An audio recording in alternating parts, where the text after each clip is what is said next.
No, Patty and I'll be doing roll call. Yes, just on vacation.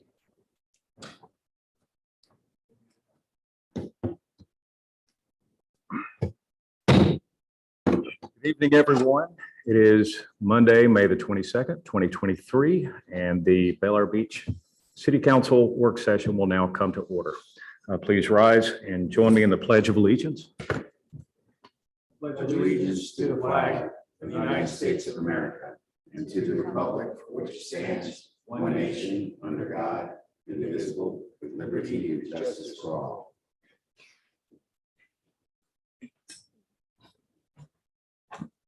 Kyle, would you please call the roll? Councilmember Frank Bankert. Here. Councilmember Belinda Livingstone. Here. Councilmember Leslie Notaro. Here. Councilmember Lloyd Roberts. Here. Councilmember Mike Zabel. Here. Vice Mayor Jody Shirley. Here. Mayor Dave Gaddis. Here. City Manager Kyle Riefler. I am here. City Attorney Randy Moore. Present. Thank you, City Manager Riefler.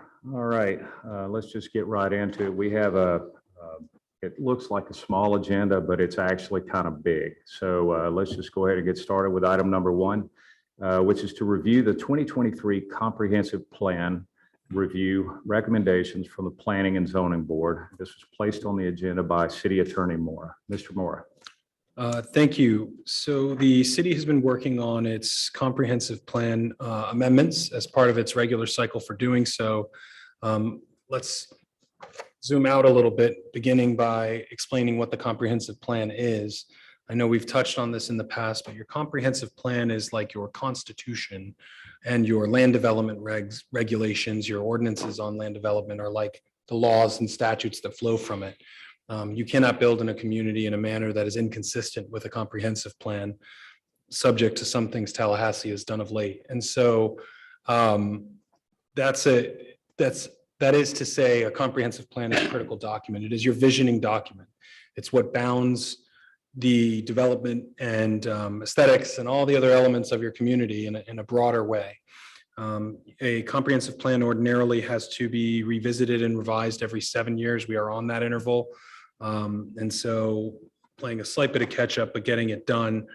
I've been meeting with myself, Kyle, Patty, and Linda Fisher from Forward Pinellas have met with the Planning and Zoning Board on at least 3 different occasions to discuss, revisit, and revise this. And what you have before you is the draft that Forward Pinellas has produced based on recommendations from the Planning and Zoning Board, some housekeeping that had to be done, as well as some updates that are mandated by the legislature of language that you must have in your comprehensive plan. The Cliff Notes version of that is some of the housekeeping amendments. We're updating data and analysis for the community, such as your population figures, projections, updating the maps, and such as the future land use map and boundaries, updating your schedule of capital improvements to reflect your current priorities, established priorities, updating some other definitions and terminology. Some of the more substantive amendments that you'll find in there in terms of the amount of strike throughs and underlines attendant to them really have to do with bringing this comprehensive plan draft into conformity with 3 specific Florida statutes. The first being the Peril of Flood Act from 2015, which requires local governments to address topics such as repetitive flood damage and sea level rise. The Burt J. Harris private property, within the Burt Harris Act, the Private Property Rights Act in 2021, sort of attendant to that, the legislature thought it important that communities memorialize in their comprehensive plans a series of property rights that exist, but just sort of, I guess, an ethos or mission statement. So this new element is added in this draft. Another is there is a bit of a hat tip to an act adopted this year, the Live Local Act, otherwise being colloquially referred to as the Affordable Housing Act that had passed this session. One of the things in there is says that affordable housing can be built in certain manners, notwithstanding any local ordinance regulation or resolution or other rule. And so we at least acknowledge that the existence of that act in the comp plan. There are other attendant restrictions on what affordable housing is and isn't and what kind of property can be developed on, and you don't have that in your community at present. So not a huge concern, but just at least acknowledging that language.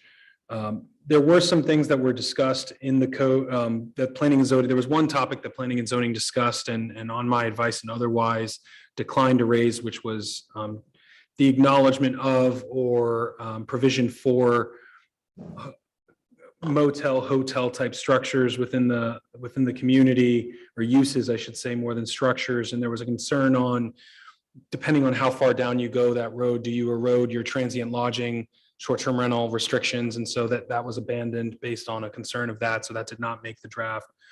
Some of the proposed amendments that they did address was recognition of the importance of the Bel Air Beach Marina. Your planning and zoning, I'm calling it your planning and zoning. They're wearing the hat of the land planning agency. If you're tracking the statutes that way, but recognizing the importance of the Bel Air Beach Marina with new policies proposed to state that the city desires to keep the marina as a marina and prioritize its use for residents as feasible. When you're talking about a comprehensive plan, the kind of language you draft is aspirational typically, especially when you're talking about objectives and goals. You're not talking in the same way that you would a land development regulation, like, and the skate park shall close at 7. It's, the skate park shall be open in reasonable hours to administer daytime enjoyment. That'd be sort of the difference. You don't create those hard and fast things.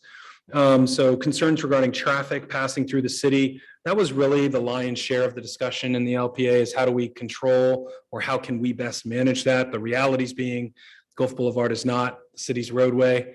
And you sit between other communities. There are limits to what can be done and what can be exacted from those adjacent communities or their businesses. And then they addressed a few minor issues, including newer revised policies regarding manatee protection, regulation of e-bikes, exploring new funding. Again, they didn't outright regulate those things, but those were some of the topics they touched on. So you have the document before you in full. This is a workshop. This is not the first hearing on this. There is a draft ordinance attendant to this process, and you will see that. But before we prepared an ordinance for this body to consider on first reading, we wanted to make sure you'd seen the output of that body. And also, just by way of further education while you continue to peruse those documents, the comprehensive plan adoption process is a little different than your average ordinance. Usually we have a first reading, second reading, we're done. There's a little bit of a flow chart up and down where we do a first reading, we send it to Fort Pinellas, they say, yeah, we're good. And then it goes on to Tallahassee. Tallahassee's Division of Economic Opportunity kind of gives it their own blessing and says, okay, you can move to your second step. So if you see this, understand that there's a little more bureaucracy involved in this particular kind of amendment, but because it is a big deal, it is your comprehensive plan. But I just, while you looked at it, I want to make sure you're also aware of some of that process. So that's what you have before you tonight, the workshop. The ask from staff is whether individually or collectively you had any concerns in the draft that had been circulated to you in advance of the meeting, anything that you were wondering, why is it this way, or how can we address it? I can't profess, I will tell you that I did not draft this document specifically. This has been prepared. This is a planner's mind, a planner's view. I've certainly looked at it and reviewed it. But if there are things that are a little more nuanced, I may say, we can look to that and get that follow up from staff on that from the Fort Pinellas side. But again, just looking for if there were any concerns, questions, comments in the draft as it presently exists. Anything I missed there, Kyle? Not at all. No. I have a question concerning the power of Fort Pinellas. How much authority do they have over us? I would flip the paradigm of the question. It's not an authority. We are self-governing as much as Tallahassee allows us to be anymore. But this is a collaborative process. They've been our partner through this process. We have an interlocal agreement with Fort Pinellas where in this and other measures, they provide planning services to us. We don't have a separately contracted planner. And so this was not by decree from them that this is what you must do. This was the input of your board. The Fort Pinellas inputs in this process were largely just the Florida statutory compliance and conformity. They are the Metropolitan Planning Organization, and there's certainly some things we have to do that have to align with that. But as it relates to this particular draft, I'm not aware of any, edicts that they decreed shall be adopted by the city. And sorry, that's just the way Fort Pinellas says it goes. That wasn't really how this drafting process worked, to my knowledge. Okay, thank you very much. Council. Mr. Bankert. I guess it's a question for both of you. You read over the document. Mr. Bankert, can you get Oh, closer to sorry. your microphone, please? I'm sure you both read over the document a few times. What is in there that we can't live with? Right, at present here. Have you been able to, are we able to adjust to this or, we're complying, it looks like we're complying with everything already. I didn't see anything, the stuff that was mandated to be in there. It was just the wording that they required, and then kind of the things that the planning and zoning board talked about were just in their minds what the city needed to focus on, but there was nothing that jumped out as a major issue. But you Yeah, were talking- I appreciate the question. I think, again, perhaps I need to do a better job of articulating, this is your policy document. This is a planning document. This is yours. No, I No, understand. yeah. no, and when I say that is that there's not some external decree. I don't think there's anything in here that you can't live with. I think a lot of it is consistent with what you're already doing, as you sort of alluded to. Part of what I would say this is more, rather than an imposition, this is more an opportunity. And that's not just lawyer spin. This is an opportunity to say, hey, if there's something on the horizon that we feel we need to address here and say, this is the direction we want to take this community from a land planning perspective, this is a great time to do it. But I don't think, with the exception of things you just can't change, like putting in, regardless of how you feel about them, putting in 9 rules about private property rights. You might not feel like we need them in there. We got to do it anyways, but it doesn't change anything we're doing or not doing because it's just the law. It's how property rights work in America. So in this particular case, to answer your question, I don't think there's anything you can't live with. And that's in part because I don't think there's a lot that's being imposed. I think the hardest thing, if I had to answer your question with anything, I think it's the limits of a community and a county that are as densely populated and interrelated as you are here, because a lot of the frustration that the planning and zoning and LPA came across, and like, I'd really want to say this. I was like, well, we can't quite do that because we can't dictate what happens in Clearwater Beach and their bridges. So, we can't say, and another bridge shall be built, from here to Siesta Key or something like that. It may be what we want. That's one, not how this kind of document functions, but also the limits of what we do. Yeah, and the reason I said, because you said, we should maybe have a couple work sessions on this, but if might be useless. I mean, Oh, I wasn't suggesting work sessions. This might be the only one. If you guys don't really have a lot of feedback, the first reading and second reading I just didn't might see be further anything that apart than usual. we couldn't live with or what we're not doing already. So Yes, sir. that was the question. Oh, I appreciate it. Do we have other comments from the council? Questions? I just want to be clear that any changes or modifications are highlighted on here. We can quickly scan through it so that everyone's, aware of that. We're not reviewing this document in its entirety. We can see the changes that have been Yes, made. they are in strike through and underline format. In fact, I think even called out in another color beyond just strike through and underline. So that it is made so that you can skim and see if something jumps out at you. And that's all we're asking, certainly not making the ask that you go, unless you desire to as a body, go page by page. You certainly enjoy that discretion, but in a broader sense, I will tell you, I know this kind of is well known in this community, but I give my hats off to your subordinate boards. They really spent a lot of time with this document. They did go page by page like 3 times on 3 separate occasions and revisiting that. So they did a lot of the heavy lifting, which I think is part of why it may seem easier now. But again, as you folks are the ultimate legislative body or governing body here, it's, again, just making sure that where they were tracking is where you wish to go.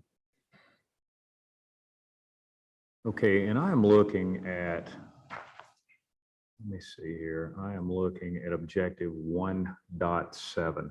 So this is all in light blue. Does that mean this is all brand new? It didn't exist before? That seems correct to me. I don't know if some of it, I'm seeing some things that are bold, so I'm not sure if it was moved, but yes, that looks like new text. Which page out of the 44 you on, just because there's objectives get renumbered again as you move This sections. is page number 23. 23, thank you. Yes. 1, 2, 3, 4. It adds 4 pages to the document.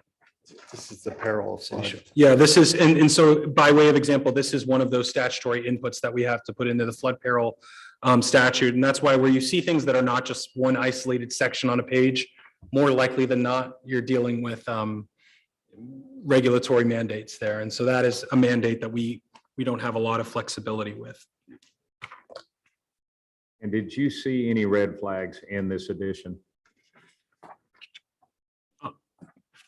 Me? I did not. One thing I was particularly careful to review, and I would certainly review again before we get to any kind of first and second reading, is making sure there's nothing that could be construed so as to touch on your transient rental or short-term rental regulation languages as some kind of interpreted receding from that. I know that is not the policy direction of this body at this stage, so I will look at that again, but I looked at it a few times. I did not see anything that could be construed in that. In fact, the language was specifically massaged or addressed, in that way to make sure that was not at issue. Otherwise, I did not see any red flags. And I think, to my point, answering your first question, Mayor, staff with Ford Pinellas was very responsive to comments and concerns from the LPA. In a few instances, there was language in there that either wasn't really doing too much, or like, I don't love that it says this. Do we have to do this? You don't have to do that. And if it doesn't align with your community, even though it was in your comp plan last time around, take it out if you really want. And so that was, those kind of recommendations were heeded. Well, for instance, objective 1.11, the city shall participate and encourage other local governments to participate in the National Flood NFIP. Insurance Program Community Rating System, blah, blah, blah. So now we're lobbyists for state of Florida? And again, I'll have to, in the meantime, I will pull up the Peril of Flood Act to see if that language is directly from the statute. I believe it is. What page was that? That is on 26. page 26. But you got stuck on the term to achieve flood insurance premium discounts. I don't think we're receiving discounts these days. You want to start me? Yeah, we Yeah, are. she's right into it. Yeah, I mean, Kyle does a lot of work with FEMA to make sure that we get the city as a whole. gets- We just got our recert for class 6, which is 20% discount. Now it's tough to see on everybody's policy. That's there. And if we didn't participate in the program, we would see the difference. That's some strong language to Shells. shall influence other municipal bodies nearby. That's, Especially when you see every municipality around us is receiving the same document. yeah. Again, I can, that's one topic we can certainly follow up with and see what portion of that language is statutory mandate, how much of that is language trying to capture the essence of a statutory mandate. If it's the latter, then that will give us some flexibility. But for example, with the private property rights language, which is not what we're discussing, it is a script. It says, put these words in your comp plan. I'm not as intimately familiar as with the Flood Peril Act to know if that's the case. Ms. Fisher, who will be here for the first reading, it was just a timing issue for the workshop tonight. Ford Pinellas does plan to attend the actual ordinance hearings to facilitate this process. But between now and then, I can get that information from her. I'm doing Google searches now, but I don't want to hinder you moving through your agenda tonight, subject to my ability to find it on the fly. That's fine. I just want to make sure that these shalls are actually what they, What they have to be. shall means you have to. And that's a little troubling right there, because what's the next message we're going to get, or the next command? That's my comments on that one. There's actually Senator Scott, Mr. Mayor, is proposing a bill this week to offset the National Flood Insurance Program and bring in more private insurers, which I think is going to make it even worse, because it's going to be like a citizens fallout. But so it may conflict with federal policy if that bill went through.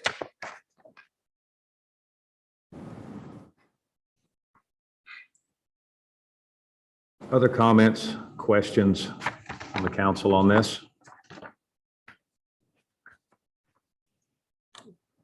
I think just talking about that 1.11. So Kyle, is there anything in there that we're not currently doing? I think we are doing all of those things. I don't think there's really any issue regarding the fact that we're saying we shall do this, because I think it's important for the city to do those things. Well, it was for this city to influence other communities around us. But then it doesn't say shall, it says encourage, Shall encourage. shall encourage.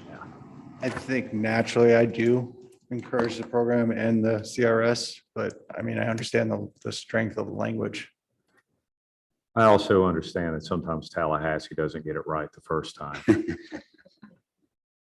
You can carry that throughout the document, though there's plenty of areas where it says that we shall coordinate with Pinellas County and for Pinellas for planning, to ensure that planning for pedestrian bicycle paths and bicycle-friendly design standards are incorporated into future roadways and projects within the city. So, I mean, we have that on Gulf Boulevard, but does that then require us to provide them through the That's, city, you know? that's not our road. That's a county Right. road anyway. So. Right, Yeah. but- Are you but- talking about bike paths on 20th Street or? Who knows? What does that mean? You tell me. Well, I will tell you as a visioning statement, no, it doesn't compel you to ensure there's a bike lane on every road and artery in your community. It compels you to collaborate, and we can collaborate and then determine it's not feasible, it's not necessary, it's not, but at least be open to that general sense. And you'll see a lot of those shalls with those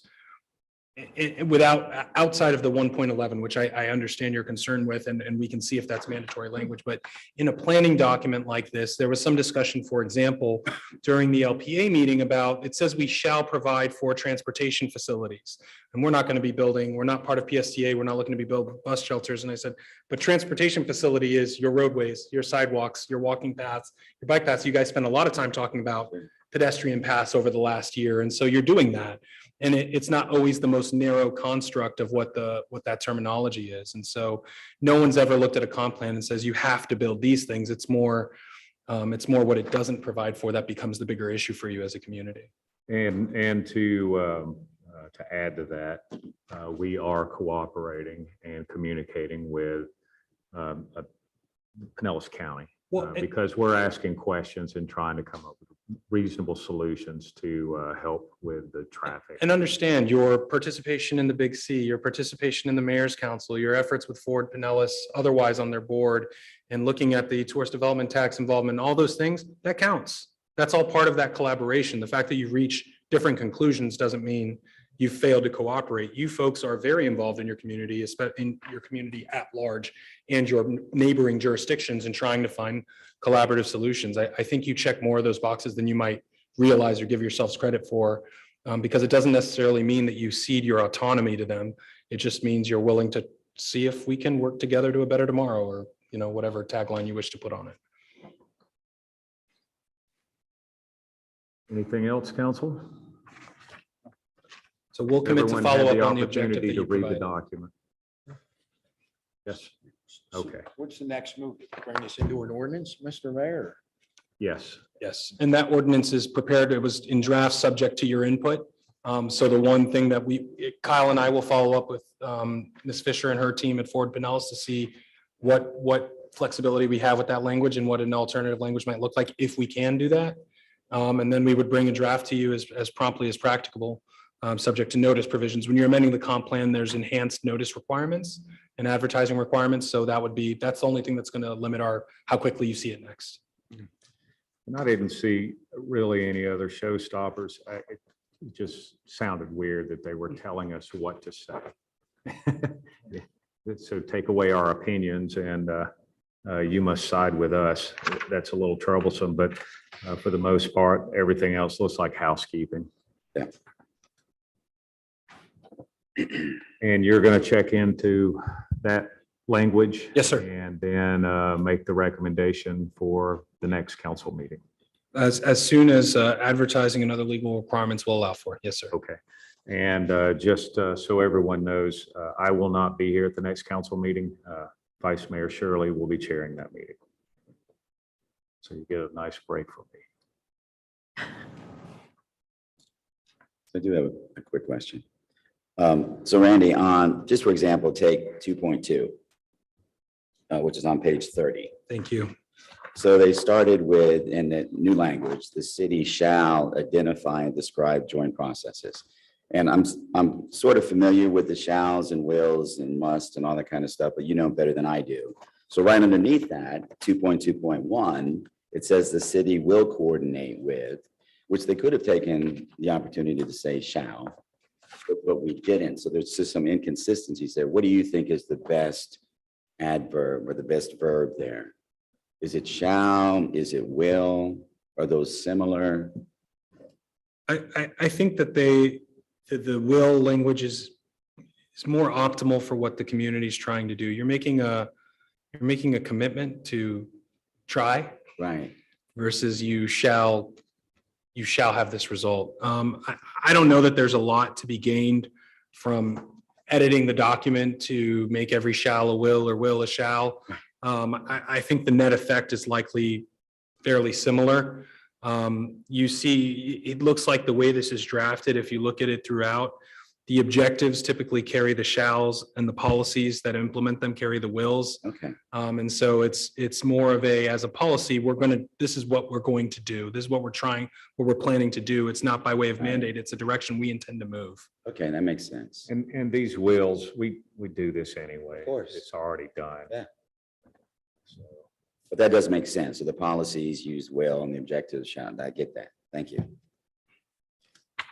any other comments before we move on? I just, the schedule of capital improvements, I know it's kind of vague and probably intentionally because we've had some more specific and it's been a bad decision because we weren't able to hold to those standards. But I guess just if we could get some backup to this, because, you know, just off the top of my head, when we're talking about Gulf Boulevard beautification, it doesn't necessarily, you know, we got the south of the light, north of the light. What are we, you know, what are we proposing we're doing here? Is that the total project, you know, that sort of thing? I know it's the stormwater, we've agreed to move forward with all of the projects through the bond issuance. And I guess I just want to be sure that that's reflected Right. here. So this is something I brought up in the planning and zoning board meeting. You can see the red where we get crossed out, and that was a Yeah, that's too much Previous one. detail. I get that. This is so vague, so. so it was everything over $100,000 in the budget, and I updated it based on what has occurred this year. This reflects also a draft of the budget. So I can get with Linda Fisher about adding some detail. I think this is just kind of like the layout that's required for this plan. And we just moved the numbers based on what's happened. Well, and I'm not so concerned about necessarily adding detail. I just want to know what I'm approving here, what I'm buying into. Like, in other words, if you say, you know, you can, you know, you tell us that this is what the $3 million is for in 2023 is for everything south of the light, and that, you know, the 2 million is for everything north of the light or whatever. I just need to know what we're approving. Right. Correct me if I'm wrong, but this isn't the resolutions and decisions that were approved during our council meetings are the governing decisions, right? This is just reflecting. It's a Current report state of more. affairs. Yeah, it's a reporting element of it. It's not, it's supplement to your comp plan, but it's not a policy. It's not an objective. You're not bound to it that same way. It's reflecting this presently at time of adoption. This is where those commitments are going. I hear your broader concerns. I just want to know the backing. I was just answering his Just in question. the background. Yeah. Previously, the comp plan included a stormwater plan that required we spent 500,000 or something ridiculous, when in fact, our number was 5 million. So there was a big discrepancy, and as an outsider, if you look at the comp plan, it's like, oh, they're not doing anything about it, you know, which as if you're Well, not from this area, you might review this comp plan and think that, and that's what I kind of want these numbers to be somewhat accurate of what we have planned. And that's actually one of the reasons that schedule was removed in whole in its previous iteration and was this is that's one thing, even between our last LPA meeting about 2.5 weeks ago and today, Kyle was working to get that aligned more currently with where fiscal figures are at present. So that work is being done, has been done, I believe. And that's, but I hear you're wanting to see sort of the backing for it. That's something we can do, offline and otherwise, but that effort has been made to make sure it aligns with the realities on the ground. Okay. And in this document, this is a 10,000 foot view of basically our. Yeah, I budget. don't necessarily want it to look like page 35 where it's got No, no, absolutely line not. The items less and, yeah. granular, the better we Right. are, actually. But I understand where you're coming from. And probably not a bad idea, just to show us the math, how you came up with this and which I know it's all out there, but it's there's probably a simplified version that we can just piece together and go, here's where these numbers meet that or equal that.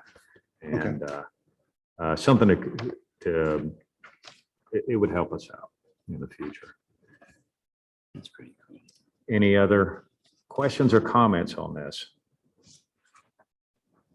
Oh, all right, going once, going twice. All right, we are on to item number 2, which is review the 2019 strategic plan. This was placed on the agenda by City Manager Riefler. Mr. Riefler. Okay, I placed this agenda item based on the last work session that was brought up that we haven't reviewed anything to do with the strategic plan in some time. And I looked back through our records and found that the last meeting that was really discussing the strategic plan was on July 12th. And that was when Vice Mayor Gunn at the time did a presentation. And I actually reached out to the Vice Mayor Gunn, our previous Vice Mayor Gunn, and got his last presentation, his materials from where we left off at. So I wanted to include that in the packet so that you all could see, what his thoughts and vision was for the strategic plan. And if you go through the last presentation, it kind of, this has been covered since the origin of the strategic plan, but it talks about assumptions made in the city. It talks about the SWOT analysis, the strengths, weaknesses, opportunities, and threats that relate to Bel Air Beach. And then it goes and at the time of this 2018, the council kind of set aside 5 specific goals for the city that will help the city reach its mission and overall vision. And those goals are public safety and health, tax dollar value, communication and community, aesthetics, and beach and water.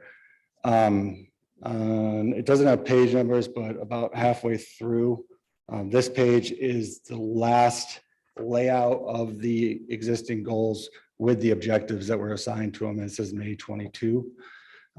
I went through that and took that document and kind of cleared off some of the goals that we've tackled this year and kind of opened up to new objectives, which would be the last pages, where we need some new objectives to get us to these goals. And the main stressed idea when Vice Mayor Gunn gave this presentation was that it needed to be thought about and included in the budget process. So with that being said, I just want to say some of just the ones that I checked off the list. That we had the emergency generator funding. We decided to postpone that or not pursue it at this moment. We had the city manager selection that's been done. The AV remote or the audio visual remote access that has been done and upgraded. The playground decision, playground has been installed. Walking easement, we surveyed the residents on that, got the feedback. And the buoy decision and ordinance, we drafted, read the ordinance and created the new bathing area swim zone. So That leaves us with the address and mitigate street flooding issues, which I believe that we're still underway. Revisit economic impacts of CIP and reserve funds. We did a lot of that when we talked about the bond issue, but I think that's an ongoing process. This one, I wasn't aware, but the Gulf Boulevard traffic monitoring, the crosswalk at 12th Street, it's ironic because we were discussing the intersection and specifically was talking about that crosswalk, which I know some of the ideas surrounding that crosswalk and what the county's doing with the study could come up with the redesign if we decide to do anything. Gulf Boulevard beautification, that's the undergrounding project. And then after we underground power, the next step, I believe, would be the street lighting situation. And then beach renourishment, we know that's a major issue. It's alternative funding. I know the mayor's been working a lot with the county on getting nourishment moving forward if the Army Corps does not proceed. So that's where I have it. Hopefully you kind of just looked through and got the gist of the document. And then what we do need to do is establish some new objectives. Council. You guys are quiet tonight. I do have a question. Kyle, and you may be familiar with this. So once the undergrounding construction begins on Gulf Boulevard, let's say, for example, there was a street that connects to Gulf Boulevard, let's say 20th Street, like my street. Mhm. And if we wanted, in our street, agreed to do undergrounding, would there be any financial benefit of attempting to coordinate that with the work that would be done on Gulf Boulevard as opposed to doing it at a different date? I would say no. I believe we're so far ahead of that kind of coordination or planning. The current plan now goes down Gulf Boulevard and it comes one pole into each street. But to at this point, have that design and whatever equipment, it'd be a ways out engineering wise to plan. Okay. Plus, when you're dealing with in between those houses and those easements, you have a lot of vegetation issues that Right. need to be taken care of. So it does Um, actually come one pole? It comes one pole in, and then what has been done, I mean, the reason that Gulf Boulevard is being underground is because there is penny infrastructure money going to that. The Bellevue Estates Island project was, it was a assessment that all those residents voted on and to move forward to fund the project. I think the history is at one time, the whole city was looked at for undergrounding and it was sort of the feedback that not the whole city wanted to do it. And that's where they decided to do that separate assessment for the island. Okay, And then it was looked at afterwards, I believe, by Harrison. Yeah, Harrison Avenue looked at it because we didn't have a lot of homes. The price was about twice what they paid on Bellevue Isle. So per home. per home. Okay, And so obviously getting other streets to buy in would make sense. So, Right. but get the undergrounding on Gulf Boulevard done first, because that brings, like on Harrison, for instance, it brings the power all the way back to Belle Isle, not Belle Isle, excuse me, Hibiscus. So it really eliminates a lot of expense. okay, You know, Harrison also has the underwater. Yeah, subaqueous Yeah, cable. subaqueous. They go across So, the- so that drives the price quite a bit too. So, so there's just some ways by getting more streets to buy in, you know, of course, Belle Isle's already undergrounded. If we could get Hibiscus on board, taking that down, and I know some people on Howard were interested. So, you know, and same with your neighborhood, if you could get a couple of the streets interested, then it would make a it's gonna huge make the impact. cost. Yeah. Sure. Okay, But, you know, like for 20, you're such a small, short is. street. By the time they bring it back to the first house or the first pole, which is probably 2 houses in or something, you know, right. you're not gonna have a There's not whole that lot. much more. Yeah, I'll just get out there with a shovel and dig it myself. that's what I'm saying. I know. So I saw a presentation from Duke Energy concerning undergrounding, and there's no incentive they don't give any money for undergrounding. But what they said they would do, and right now they're doing it down south, is they are improving the bandwidth, how much energy they can actually pump into these neighborhoods, because the homes are requiring more and more power to keep everything running. And in some communities, they're building more, or they're building up. That's usually what happens. You knock one of the little ones down, you put up a big one, it requires more power. So what they said to me whenever I ask about what can we do, how can we cut our rates for getting these jobs done, they said, whenever we decide to upgrade your infrastructure, you are more than welcome to use those funds towards, rather than doing it overhead, you do it underground and then you pay the extra. So they would commit to the money they would be spending anyway. And then your neighborhood could pitch in the rest and do the undergrounding. So that's one thing to consider, but you're probably going to be waiting a while, because there's not a lot of action going on in Bel Air Beach as far as building. It's a little one here, a little one there, and eventually they'll hit that saturation point where they're going to have to bring in more power to. And you have to remember, when you underground, you're limited on how much you can transmit, because your cable size is reduced considerably to overhead. So the future says, it depends what will happen in 2024, but we keep pushing electric heat, electric cars. Now you're putting all these cars on this grid, and when you hang a wire up top, you can increase that as much as you want, but you can only use, I think we're at max capacity now. Creating physical Yeah, constraint. you're right, but I mean, you're at the max. I don't know if it's 00 wire or not that they're using for underground, but what I'm saying, you can't go any more. Where if they had to string more wire up top, you can You always can do always that. hang it. Yeah, you can, right, you can always hang. Yeah, and the solution of that is actually doing a loop. And that way you have a continuous feed from both sides. I understand that, but still, you're limited on power right now, on how much you can draw.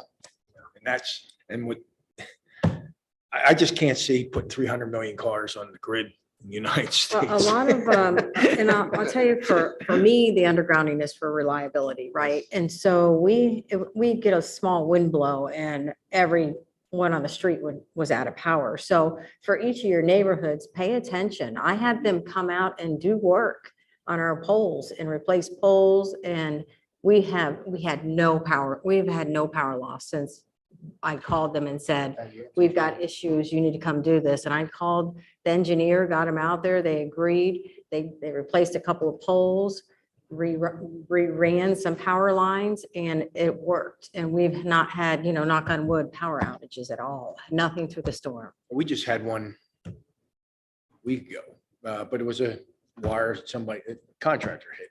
But when Irma hit here, we were out 5 days from the south end. Mhm. And if you talk to Duke, their contractors, 90% of it was because of what you said, vegetation that the homeowner didn't take care of. Right. Well, it's hard to claim the work whenever it's directly behind two homes where they're back to back. Who actually owns the property line? No one does. And so it rarely ever gets done. Yeah, but when you see it start climbing up, like Oh, she yeah. just said, you need to address it and get somebody out there. And Duke will cut it Mhm. unless it's wrapped around the transformer. Then they're saying, oh, I'm not doing that. But I like what you said, Mayor, regarding like the work that you had done. I wonder if at that time they said, well, our estimate's going to be $5. So that this would be a time, if you were interested in doing the underground, they would give you that $5 towards what the cost would be to go underground in lieu of going ahead with replacing the poles. I mean, I have transformers behind my house because of the salt air that don't look great at all. So it may not be because of a power increase need, but they're going to have to come out there soon and address that because it looks really bad. So if they're going to spend a pretty decent amount of money to replace transformers and wires and poles. And I was out in front of that a little bit and said, hey, we're interested in doing this undergrounding. I think that would be fabulous if they said, well, our estimate would be this much money. If you want to go underground, we'll consider paying that amount to assist with that project. I don't want to get too bogged down in this power conversation, Right. but what I can tell you is if you have a deep interest in doing undergrounding, you have to get your neighbors, Correct, you have to get them to buy in. right, And whenever we pitched this to, it started with the entire city. It started with Bellevue Island Estates, but whenever we said, well, I'd really like to do it for the whole city, there were so many people that didn't want to pay that extra money because it's not an eyesore to them. It runs in their backyard and no one can see it. right. And so you can only, you have to be very strategic about where you want to get it done. And then you really got to lobby your neighbors for buy-in. It's a lot of money for a long time. So, all right, Right. what's next? So you're asking for us to, do we want to discuss this now, or are we going to move on and deal with this at another workshop, or what are we doing on the? Well, I know that it took several meetings to get this dialed in to where it is now. And I do see there's a lot of items here that we've resolved. Yeah. I will say that this council and the prior council, we actually got quite a bit done, and the council before that also. The city's been going in the right direction, and we still owe kudos to Vice Mayor Gunn because he did a great job of kind of dialing the city in and giving us focus. My recommendation would be to start with this list that we've got in our goals here. And I know that Kyle has already knocked some of them out. And is there anything new that we're working on? What's going forward and where does it land? Maybe we spend about, let's see, probably maybe next 30 minutes on this. Everybody feel all right with that? All right.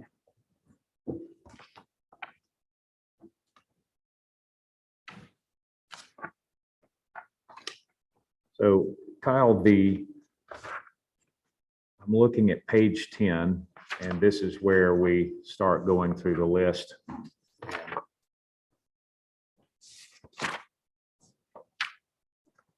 One of the things that I saw, let's see, public safety and health.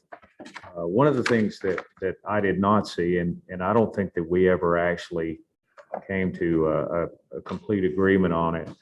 We were discussing ditching the generator, then we kind of went back and we were rehashing that, trying to make up our mind on whether we were actually doing it or not.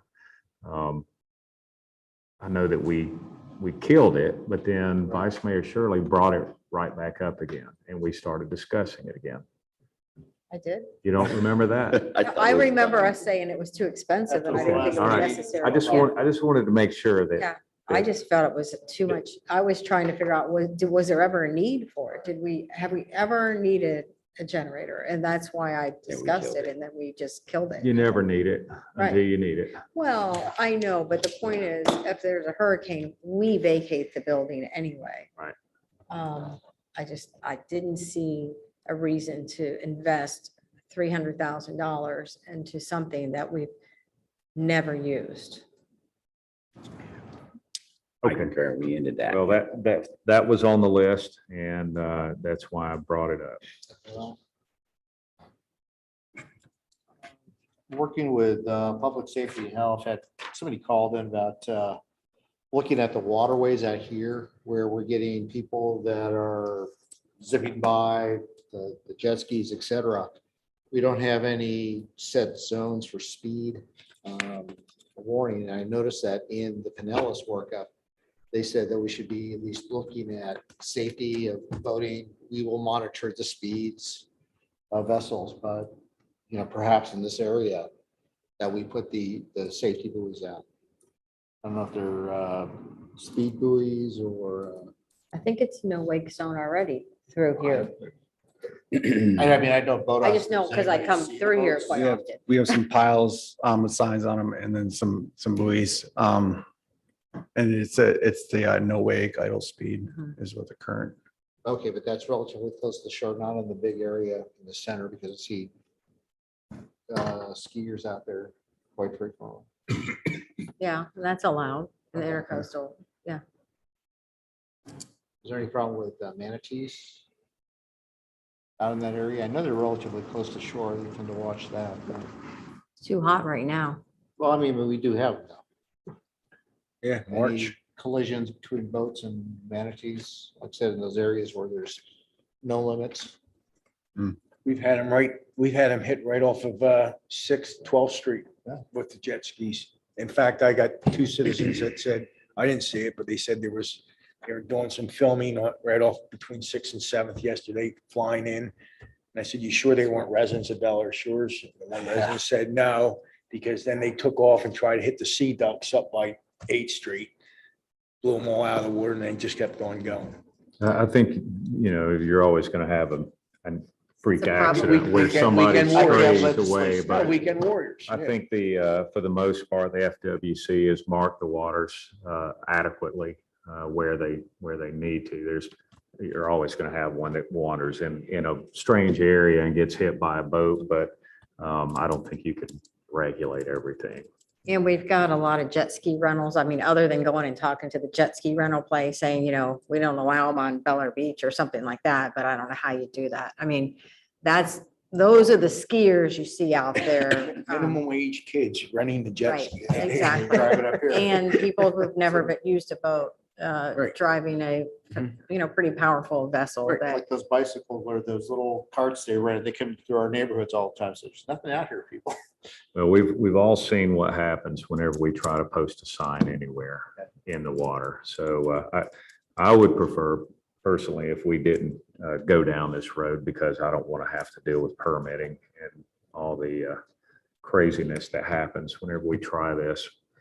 I would like to, while we're talking about waterways and public safety, I think that we still need to focus on the boat moorings, the mooring fields that are being created out here and many of them are just vacant. Maybe weekend people live on them, I don't know, and they're not pumping out, they're just dumping overboard. There are some regulations, but if it's not enforced, and I don't know how I know we are supposed to be monitoring and managing off of our property, off of Bel Air Beach, the side of the intercoastal, I believe, is when this came up before we talked about. And I know we don't have a boat to monitor that, but, can we engage the sheriff to do a little more monitoring, to ask for proof of registration, ask for proof of pumping out of those vessels? It's a hazard. I thought Lynn, because we brought this up when Lynn was still here Yeah, we and had one toad. and he cleaned up a lot of, remember some of them There were was an listing. abandoned Yeah, one out but there. there's a couple of them. And from what I'm seeing, where is our jurisdiction really?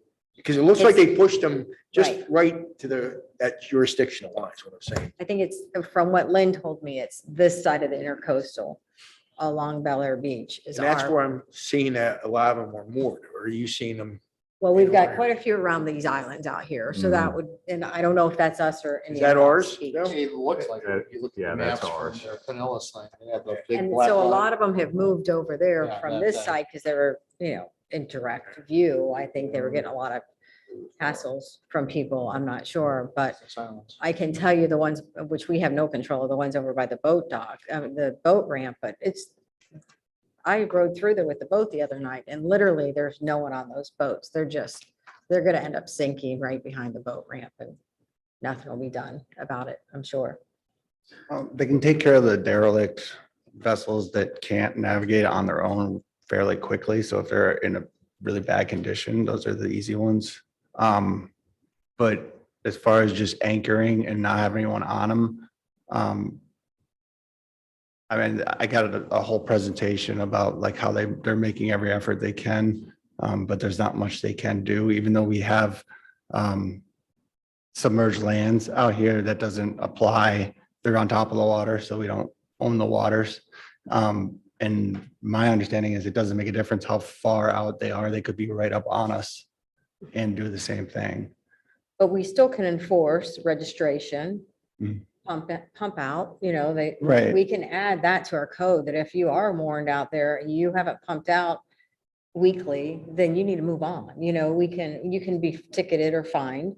I mean, there are some requirements to having a vessel. You can't Right, just like those- leave it. Those requirements exist out there and they try to enforce those. I don't know if there's a way we could I want increase to, enforcement by the Enforcement marine. capability, it's worthless. You can write all the laws in the book. That's but the once you got problem. boat- We have to wait on Pinellas County Yeah. to enforce it. I don't but think- if we talk to the sheriff and say, hey, I know we've got deputies patrolling the streets. We'd like to have someone on the waterway, we'd like to see a schedule of what the waterways looks like. When is the deputy on our waterways? I've never seen them out there. I've seen them in the Oh, ocean. I see them. Yeah, another problem you have also is that there's limited funding to actually do anything with these boats. So let's say they tag one and they have the people removed and they fine them and the boat's left there. Well, where are they going to take it? What do they do with it? And the reason why they did this one sweep was because they had funds. I believe that's the way that worked. They had so much funds and it costs money to wreck these things and destroy them and discard them. So whenever you saw the ones with the big orange mark on them, those were the ones that the sheriff had marked as, okay, you Those can are get rid of these. derelict ones. Yeah, and they did get funding to tow them away and destroy them. Right. And that I purpose. think that only comes, it's not a whole lot of money that they are. Well, if you remember 2-3 years ago, there was just a pile of them going into Dunedin on Edgewater Road, and then they finally cleaned them all up. Now it looks like they're starting. starting to pile up accumulate. again. Yeah. They migrate. Yeah. We can certainly add this to the list and keep it on our radar as something that it's always going to be a nuisance, but it should always be something that we're paying attention to because new opportunities may arise where we can actually make a difference with these boats. And it's not, I think the biggest issue is when they start mooring behind someone's house, then we've got an issue, which happened at the end of 22nd, right? There was a guy out there that was tied off right, not far behind one of our resident homes. So then it becomes an issue, And if we don't have anything in place to handle it, then we're, whatever. So we just need to be aware of it before it is an issue. So would you consider that a safety issue or would you consider it a beach and waterfront issue? Which goal do we want to put that under? I would say goal 4, vibrant, well-planned, well-maintained appearance. I agree. Get that right there. I got this thing behind me, the black pearls poured behind my house. Everyone else agree with that? Yep. Vice Mayor Shirley? Yeah, that's fine.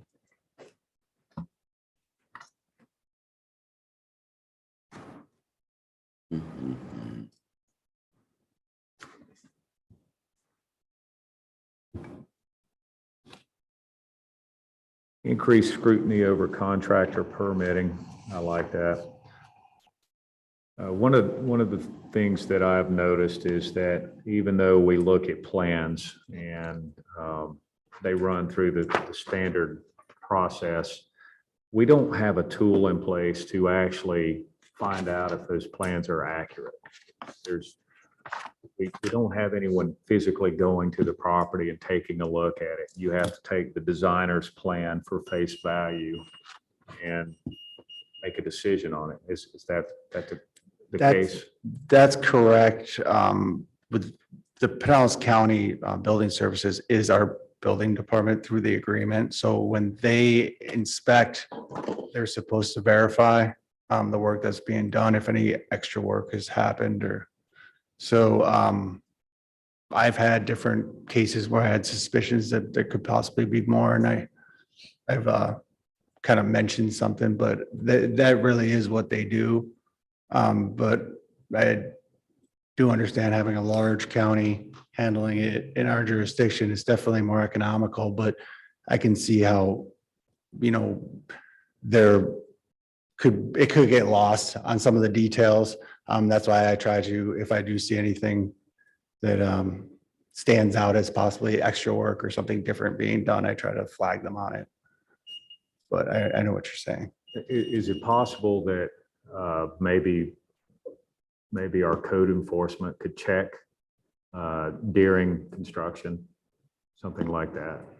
There should be some way that we could at least raise a red flag if we suspected that there was an issue with a permit that's incorrect or not being built the way that it was presented. I think Deputy Steve Klapka does, monitor what is occurring and does check in with our office on what permits are actually being held. And then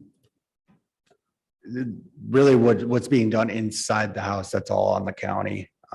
Because what we can't see, we can't enforce. Nobody's certified to really do it. Nobody's trained architect, engineer. One of our drive-by guys Yeah. cannot assess that legally. I mean, you can't say, oh, your load-bearing walls here. So the city's mainly looking at the zoning and the floodplain code. I think a lot of my attention gets directed to make sure people are following the remodeling rules and not doing anything more, because that's an issue. People want to flip houses, make money. We do have a floodplain management rules, so. Oh, go ahead. Mr. Roberts? I was just gonna say, from my experience, once a permit is already applied for and given to you and the county is involved, they do a very good job of making sure the work's being done according to the permit requirements. So the only issue would be where I think our deputy would come into play would be if somebody did not put in for a permit, and he does a good job of catching those people. But once there is a permit, I've had 2 or 3, I had some gas lines put in and the county's all over it to make sure it's done right. Well, I'm going to share a story about someone that I know that had some dock work done. And they had the plan, it all looked good. It was approved by the city, it was approved by the county. The dock company came out and they built according to the plan. But what they didn't do is they didn't take the pie-shaped angle into consideration, and they treated the guy's property as a square piece of land. So he thought he was going to have this nice dock and boat lift, and come to find out after the dock was built, he was only going to have a foot between his lift and the neighboring property line. So he couldn't build his boat lift because they completely got it wrong. And I think that if someone had actually seen the property, I don't know, it just seems like. Was the boat lift shown on the original permit? Yes, it was. I think that just somehow or another, there's something missing in our way that we're issuing permits and giving approval. And it's way more than you should have to do, but. That's really weird, because the text partial, you have the visual aspects today. I mean, an engineer should pick that up. You know what I'm saying? Like that. This isn't a rectangular square property. It is if Yeah. you're a good engineer and you're paying attention. But if you're not a good engineer, or you're just You're signing whatever. signing for the dock guy who built They charge the drew same, drafted. good and bad. Like, Yeah. Right. So are you saying that were the property lines projected correctly in the permit application? and they built it wrong? I think the way that they drew the plan up, it looked like the property line went 90 degrees out from the land. But the truth is it was like this. And so you would run right into it. And so he didn't get to build his boat lift because there was a problem. He just halted the project, said, I'm not going to change anything because I'm at least within the 12-foot setback. But you know as well as I do, a boat lift is 12 feet wide. And so if he had put that in there, it would have been a foot away from his neighbor's property. And my point is that this poor guy thought he was doing everything right. He called a reputable company. They drew up the plans. It went through the entire system.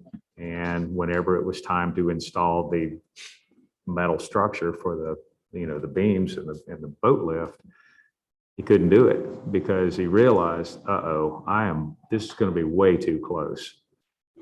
So That's kind of, I think, I guess, yeah, the engineering aspect of it. And like what I've seen in this past year is a lot of architects and engineers submitting drawings that aren't well done. And then trying to have the city engineer work through the errors in the drawings, which really isn't what their purpose. yeah. So, Yeah, I think, and that's what I was gonna say, is I know that we were having trouble with not meeting setbacks, things like that. The plans were sent to the county would approve, some basic errors were on there. So now we have an engineer reviewing the site plan before they go to the county. And that's been a huge help. I mean, that's helped eliminate a lot of the problems. Is he looking at the dock plans too? Probably not, right? Maybe we should get our, no, we're looking at the dock plans and we're looking at the Engineer. projections of the property lines. yeah, But you're only as good as those drawings are, right? Yeah, And but that's- if that's the the problem, drawings the are- drawing was completely wrong. so that falls back on the company and the engineer. Because, in a lot of plans, if they build it differently than what they say, then it just becomes a violation of our code. So, I mean, I'm dealing with some now where, either with the impervious ratio, sometimes they give you one plan, but they put in more, or the elevations on what they say are different. Right. Well, and I think that the challenge you're facing too is you're looking to create policy around anecdotal instances, which are difficult to regulate towards. That those events certainly happen, are not necessarily indicative of a systemic issue. And you guys are looking at strategic plans and systemic visioning and policy making, which I think is a little harder to say nitty gritty. We're going to change everything because this one thing happened which could have just been an anomaly in the process.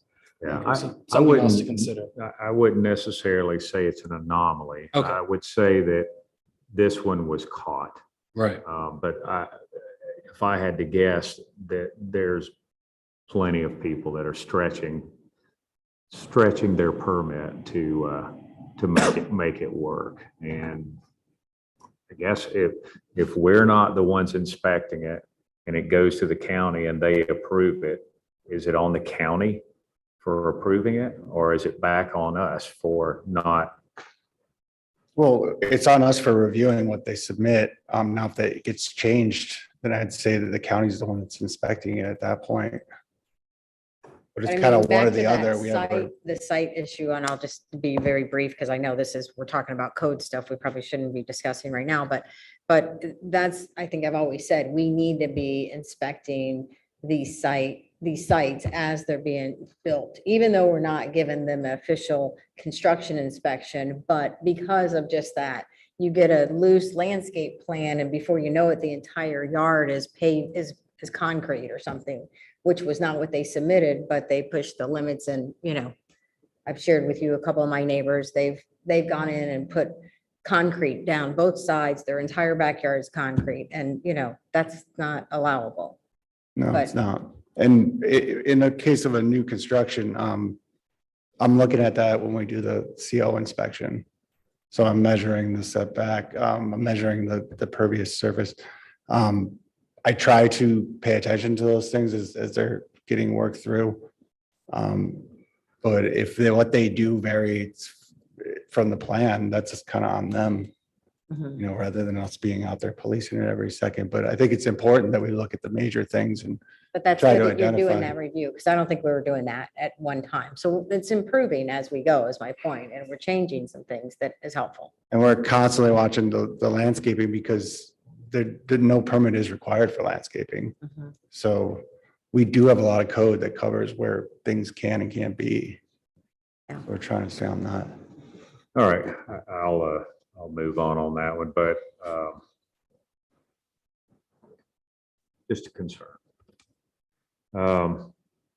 Bayside gazebo, I see it's on this list, and I know that these are things you flagged. Did we have any plans for doing this? That's one thing I saw on there and then it never kind of made it over to the objectives list. I never heard 100% yes or 100% no, so it's kind of still on the table in my mind. It's not in the budget, and we've not really discussed it. It would fall under the Bayside Park. We do have money in Bayside Park improvement, and when we did do the playground replacement, we moved that money to make sure that it was compensated for in the last year's budget. Okay. Anyone else like to make comments on goal number 1? So is the Bayside gazebo going to be scratched, or is that something we'll still leave for discussion? It's still on the list Okay. as a goal, but we haven't officially approved it. Wonder if we've ever asked, you're talking right out here, right? Have we ever asked the parties that do use this place, would you like to see a gazebo, or would you have used a gazebo if offered? That we have some actual data to work off of. If they're coming back, no, then okay, scratch it. But if they're coming back, yeah, we paid X, great. Yeah, when we can do that, I mean, Laura can easily survey people who rent this facility and get their opinion as they come through. Or more importantly, maybe the Parks Committee, Yes, Yeah. tag them with that. I like the way you delegate. So you're saying all the residents as a whole versus the renters, because most of our renters are actually non-residents. Right. But the I'm- parks will do the. Parks will tell us, would it be helpful for them to have it out there for events, or Okay. would residents use it, that type of thing? When they do the concert in the park, I think it might be a nice thing because it's Sure. pretty sunny out there. I don't know. And they're probably asking, do we have data? They can add. And you have some plans you can share with them that, show a beautiful drawing of it, and maybe it's not that, but it's something similar too. On the 12th Street crosswalk traffic island situation, we've kind of beat this one to death. I mean, is there anything to monitor? I mean, we have considered dropping it, we've considered keeping it, and then we finally decided, yes, we have to have it because people can't get out without it. But does it still belong on this list? I don't know if in my mind, we've reached that point because last I recall is that we're having the county kind of restudy the whole situation and gonna take that data and That's look at it. still being reviewed. Still active. Yep. Anything else you'd like to add to goal number 1, council? So the expedite walking trail paving, that already got nixed, right? Yeah, that was. Yes. That's gone.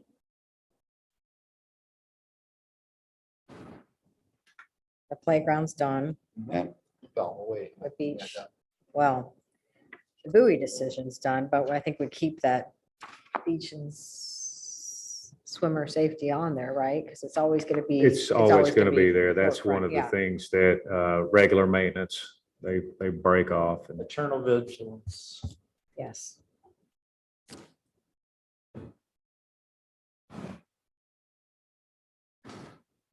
all right, I'm sorry, the citywide lighting, I've gotten kind of a varied response from citizens I've talked to. I thought everybody would be in favor of more and better lighting on the street, and that's not what I've seen. I've seen maybe 50% of the people saying, yeah, I'd like more lighting.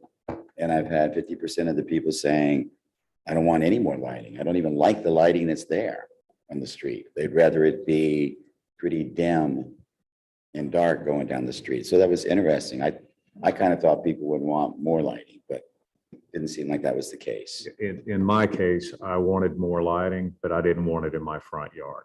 Right, Which seems to be the norm, Yeah, right? that seems to be the norm. right. It was a, For my house, I don't want it. it was a difficult situation whenever they were doing solar lighting on Bellevue Island Estates, because there was a lot of negotiating with the neighbors and trying to find safe spots. But I think for the most part, once it was finished, everyone just said, well, I've got one now or I don't. And they were pretty happy with the way that it turned out. And the light fixtures do look nice. Oh, yeah. Yeah, the street lights. There's light fixtures at about, 8 foot high, so nobody gets them, they just go down on the ground. Yeah.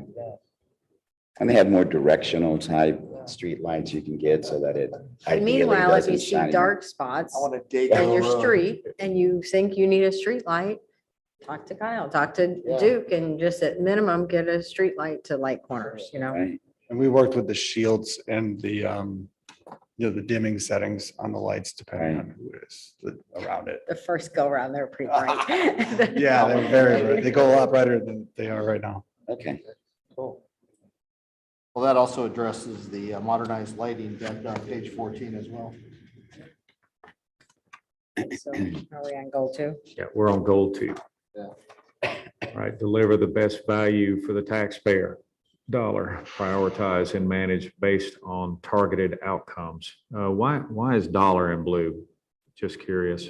Was that a Glenn Gunn emphasis? It's not on our printout. Ours.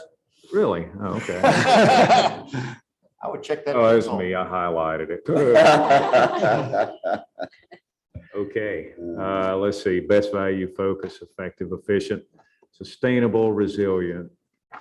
Refine the budget process, capital planning, contracts, city investments. I think we're doing all of that already.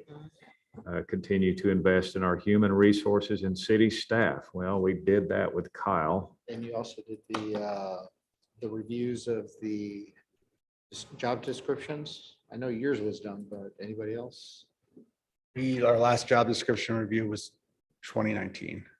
We just did the personnel policies, an employee handbook, and that's being reviewed right now by legal. And we annually review compensation. I know that there is some training and development going on. I think that for the most part, we're doing pretty well with the human resources and city staff, but I'd like to get the city manager's opinion on that. I believe we're doing well. Like I said, we're updating our personnel policies. I have some proposals in the budget on how to best use staff and which I'll get to at a later meeting, but that dealing with the administrative assistant, we've had that as a position on there. Haven't been able, we filled it temporarily for about 3 weeks. It just didn't last. Position was that? Admin assistant Admin, to get a okay. little bit more, hours in the front office to assist with the clerical stuff. So So that was for a part-time position, right? that was a part-time position, Part-time. yes.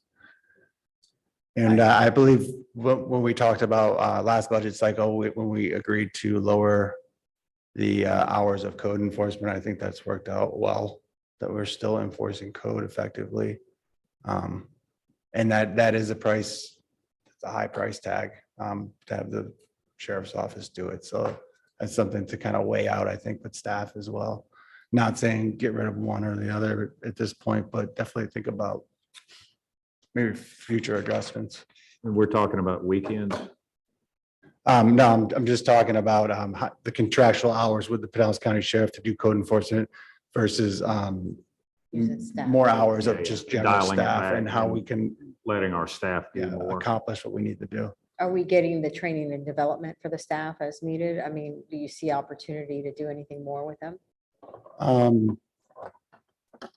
I think we're doing fairly well. I mean, we just started Aaron in community services.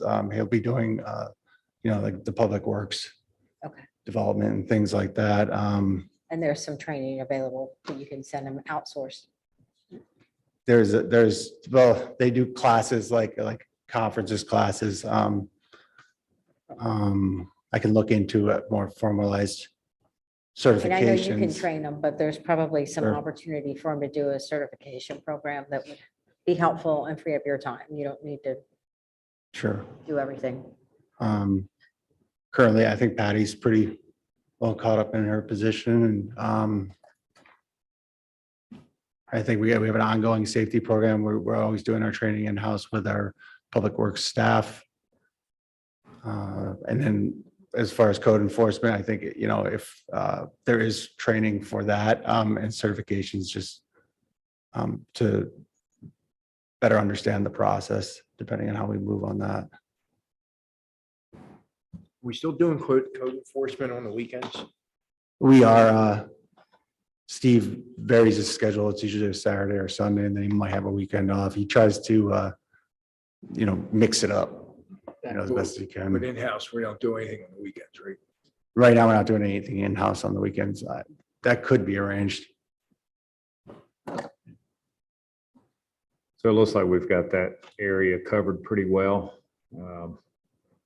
You're doing a great job and just keep moving forward with the training and opportunities to learn. So that's cool. Couple quick questions. So Kyle, if that part-time admin position was a full-time admin position, is that a position that you could keep busy if it was full-time? Because apparently I'm hearing it's difficult to find somebody part-time with the skill sets that you need. Yes, If it was a full-time person working that particular position, I know you guys wear a lot of different hats. Would you be able to keep that person doing definitely. things that the city needs? And what I would do is get them more involved with the code enforcement and a Right. lot of the things that are done in the office as well that do with code enforcement, because if the sheriff's deputy does the field work, but there's still a lot of that work is done with all the notices and the hearing dates and the coordination, fines, invoicing. Sure. So there's a the lot of answer is work yes. inside that gets Yep. done with code enforcement. What would we have to do in order to, do we have the money in the budget to go ahead and advertise for a full-time admin as opposed to a part-time? Can we move some funding around, or is there already funding? As of now, at this date, we could. Okay. We could advertise and be able to, we have enough money in the budget to compensate someone for the For rest of the salaries. budget year. Okay, Because we haven't had that position filled it was just under a month. Or would that impinge upon other requirements like, storm, all the needed work? I don't think it would impinge on it. I think that being such a small city and we're all kind of like hybrid staff where we do a lot of different things. And also, you got to double load it. I mean, you got the salary, everybody thinks salary, but that's full-time now. Health benefits, welfare, vision, everything. So that's kind of it is sort of a big chunk there. Yeah. And we could put it in the budget to look at it. And that's all on some consideration, moving, like I said, the contractual employee with the sheriff, those hours are very expensive. But yeah, when you have full-time, you have the benefits that are included, but part of the problem with being able to fill that position, I think, is just if you offered that full-time with a little more incentive. Another thing I'm thinking about is I can't say exactly when, but there's going to be staff turnover due to retirements in the future. And I think it's important to try to get somebody in the office. Mhm. Maybe that's going to work a little ways into the future as younger to kind of start learning the ropes to make a transition. So again, I can't say I for mean, certain, but Would it be possible? I mean, you're looking at, hey, okay, fine, let's put this forward as a budget proposal. But along with a time phase, I mean, your best shot at, okay, here's my employers, here's their range of, sundown. So I kind of know how I'm phasing these employees out, how I'm phasing these employees in. That might help us to get a better handle of, okay, our needs will be met for a longer period of time with a more optimum selection of resource, meaning you have a full-time person, but you're balancing it perhaps with less hours on a contract basis with, the person going out to review code, because you saw a lot of it's the back end paperwork. So we can, move some resources around, but we need to I see agree. your resource loading. And then again, with the staff turnover planning and, it's just, I have a feel for it, but it's not an exact thing because, life changes all the time. And It's a broad idea. Well, it sounds like you answered my question, Kyle, which was if we had a full-time person in there, you would have plenty for them to do. And a lot of good reasons in addition to that, to have that person hopefully be able to fold into a position down the road due to some potential retirements and things like that. Yeah, and I hope the city manager realizes that we're not trying to manage his personnel, but I do. you certainly, if you determine that you need extra resources or a budget increase for whatever, it's your domain, and you just make the recommendation and give us some numbers, and we'll take a look at it and take a vote on it. Perfect. Okay. And I have heard some feedback from people that have just unsolicited talked to me about, and I don't know what our goals are about answering calls at City Hall. I've had people talk to me about nobody ever answers the phone. And maybe that we don't want to do that. Maybe you want it to go to voicemail. I'm not sure, but it's the automated response all the time. I think it would be great if we had enough staff there so that it does get answered every time. It just gives you a better feeling. As a citizen, somebody picks up the phone, said, "Hi, may I help you?" type of a thing. Although when I do leave a message, because it's happened to me before and you guys always get back, I'm sure you get back quicker to me than most because, I'm important and stuff like that. But yeah, I just think if that person was full-time and that person would also be taking on more of a responsibility of addressing citizens coming to the front as well as answering the phone, I think that's huge. All right, I'm going to ask that we move on. Okay. All right. So we've got obviously the human resources aspect covered, and it's something that will continue to be one of our goals we focus on. The update job descriptions, evaluations, compensation, training and development. We've discussed that. That will stay on. Continue to optimize CIP, evaluate effective on reserve burn rate. And I think we've done a pretty darn good job of that also. We're finding creative ways to fund our projects and get things done and not go into the red.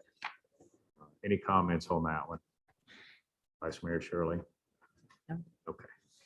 So that one definitely needs to stay on. Engage Citizen Advisory Committee. We do that every opportunity we can, which is awesome. And we are truly grateful for them because we would be buried if we had to do everything that the Citizen Advisory Committee does on top of our regular positions. Let's see, maximize return on investment, City Hall, Marina parking lot. I think we're doing a great job with that also. Kyle, do you have any comments? I think over the years, recent years, we've really, there's a lot of rentals between weddings and events at this. So we're definitely maximizing the space in Yeah, here. that's great. And obviously, we're discussing the marina tonight. So it's one of those things that we're Phil too. always focused on. Leverage grants, special assessments.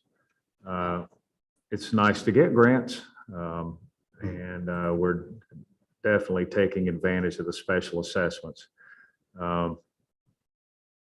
Something that should just always be on the radar of looking for creative funding. Develop a grant policy, best practice. That's on tonight's agenda also. Integrate with all capital projects and budget processes. I think any opportunity we get to take care of these capital projects with grants, special assessments, we should, I mean, it's just a given. The whole goal number 2 is pretty much, yeah, you better be doing this. Yeah, Right. keep it in place, It's right? We fiscal don't have to- responsibility. Leverage technology, especially in communications. I think we've done a pretty good job there, and we continue to move forward. Can I just interrupt real quick? And it's completely off. Okay. Beat, I probably shouldn't be, it's getting into the weeds again, but speaking of communication, I had someone say, and it was a resident, would not rent this facility for their wedding because of those TVs didn't fold up. And there's nothing you can do about making them go away when you're trying to make this a nice event hall. So Put a just, cover on it. and I know that they do sell brackets that flip up, so we might at some point look at doing something like that, but just because it came to my mind, I wanted to You mention. have to relocate them to flip them up. I don't know what type Necessarily. of they fold up, Yeah, they fold right up against the ceiling and then they can drape the ceiling, but as they are that low, you can't drape the ceiling or I'd anything. probably just load a visual on it, like a, happy wedding. Yeah, put the bride and the groom up there or That's something. right. I'm telling you, someone that lives on Could use Harrison them, is yeah. not using it for her daughter's wedding for that one reason. Just an FYI. And the final item on this is a budget process based on strategic goals and objectives. That's something that we'll be doing this time, and we do this every year. And it is 7:30, which means it's time to take a 5-minute break. Right.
All right, now we're back from our break and we are moving on to goal number 2, page 2, which is integrate rescue funds into the budget. Reallocate stormwater funds for Gulf Boulevard, what's the UG stand for? Underground. Underground, and other CIPs. So that's still, that's in progress right now. So it's still on our goal list. Mitigate emergency generator acquisition with FEMA grant. Well, that didn't happen. That one needs to be pulled off.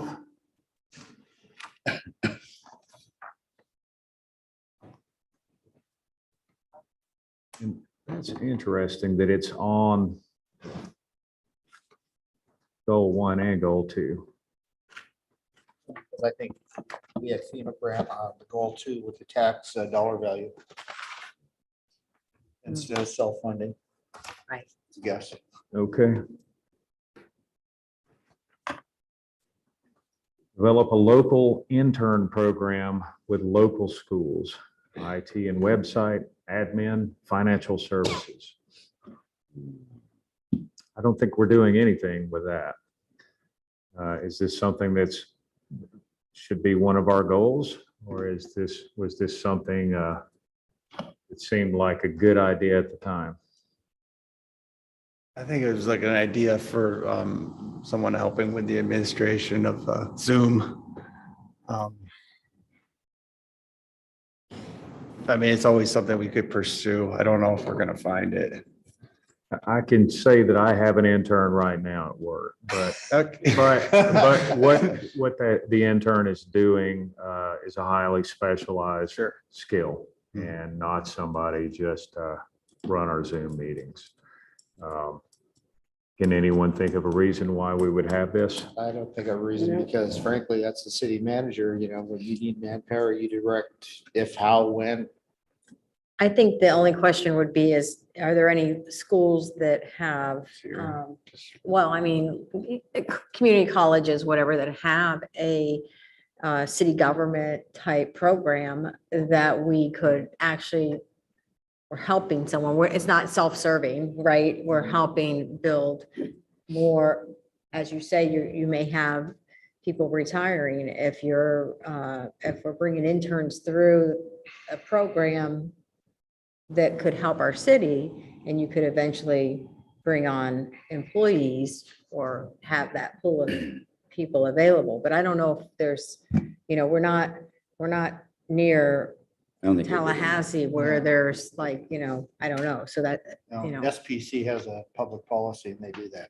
That's their Keystone project is all working with the city government in a specific project. They so then there you go. pitch it, they move it, they run it. The problem with the interns is that you have to have the personnel to train that intern. That's where we run into issues, is that our staff doesn't have time to be the handler of an intern. The intern that I have right now takes up a lot of my time, and I'm enjoying it, but at the same time, is there any benefit to anyone other than the intern? And the question, or the answer is no, there's not. So if we have those types of resources, I'm all for it, but otherwise I would be against bringing in an intern. I would say we remove that. I don't think we're big enough.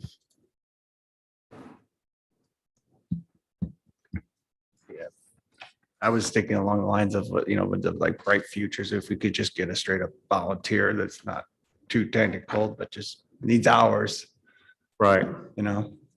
But again, you need to manage that, right? So you have to talk to whoever with the Mhm. school, or you gotta have a volunteer manage, unless Parks was managing that for you or something like that. But you have to have someone manage those volunteers. Mhm.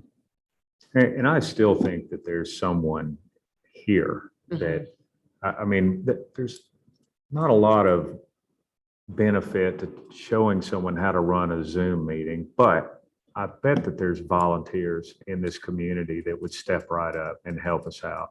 And that's nominal training, and you're not having to get out of your seat every time and start and stop it. And it would be their voluntary position. So instead of that, do we just maybe have a goal of trying to find volunteers instead of having this? Seek Develop. community volunteers. Yeah. Good idea.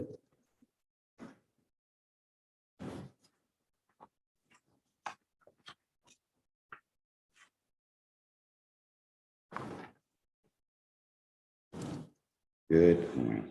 Anything else that this council would like to add to goal number 2? Well, I think, I know that Kyle's, on the grant program, so should we just put that on here? Should we add that The as, grant program, yeah, well, leverage grants, special assessments, develop a grant program. Okay. It's on the It's already page on. before that. okay, so leave it alone, okay. Just trying to think dollar value, what else you're looking for. All right, last opportunity to add something to tax dollar value. All right. Now we're on to goal number 3.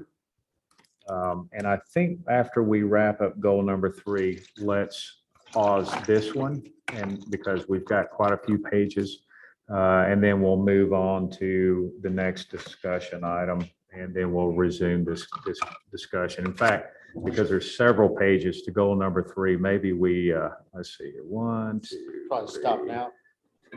Let's at least cover the first page, and then we'll take a pause, and then we'll pick back up at our next work session.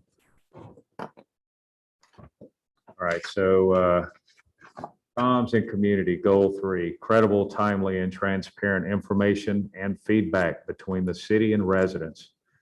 Engender pride of ownership, inclusion, and civility. I wonder where that came from. So the first item in that goal is foster code compliance versus enforcement, educate, and communications. And I think that that's going on right now. I think that Deputy Klapka does a good job of trying to educate and not just smack people for doing the wrong thing. But how do you feel?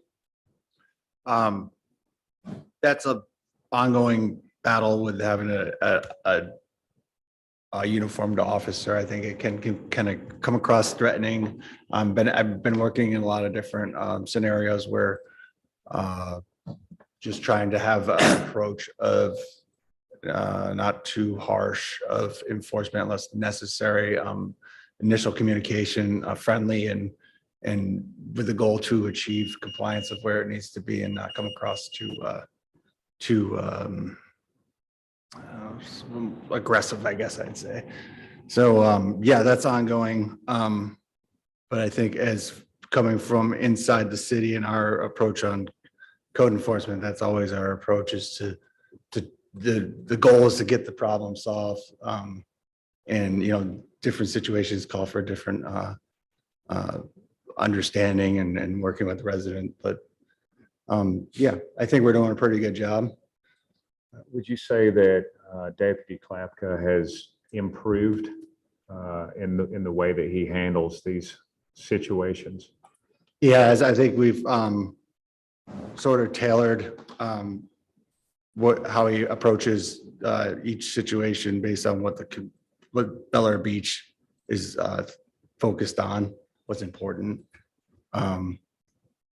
Because we all know there's different laws and codes that you could enforce in every situation, or there could be, identifying one thing that's very important to Bel Air Beach, like the fact that you need a permit to do, say, work, as opposed to, you also notice that there's not the appropriate signage on the vehicle, which is a state statute. But I've been trying to direct them more into what's important for our community versus, enforcing every everything that's possible Right. to enforce.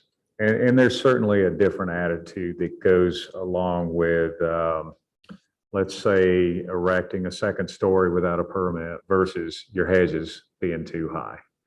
So there's certain times where I appreciate his firmness, especially with contractors and illegal, any type of construction work that's being done illegally.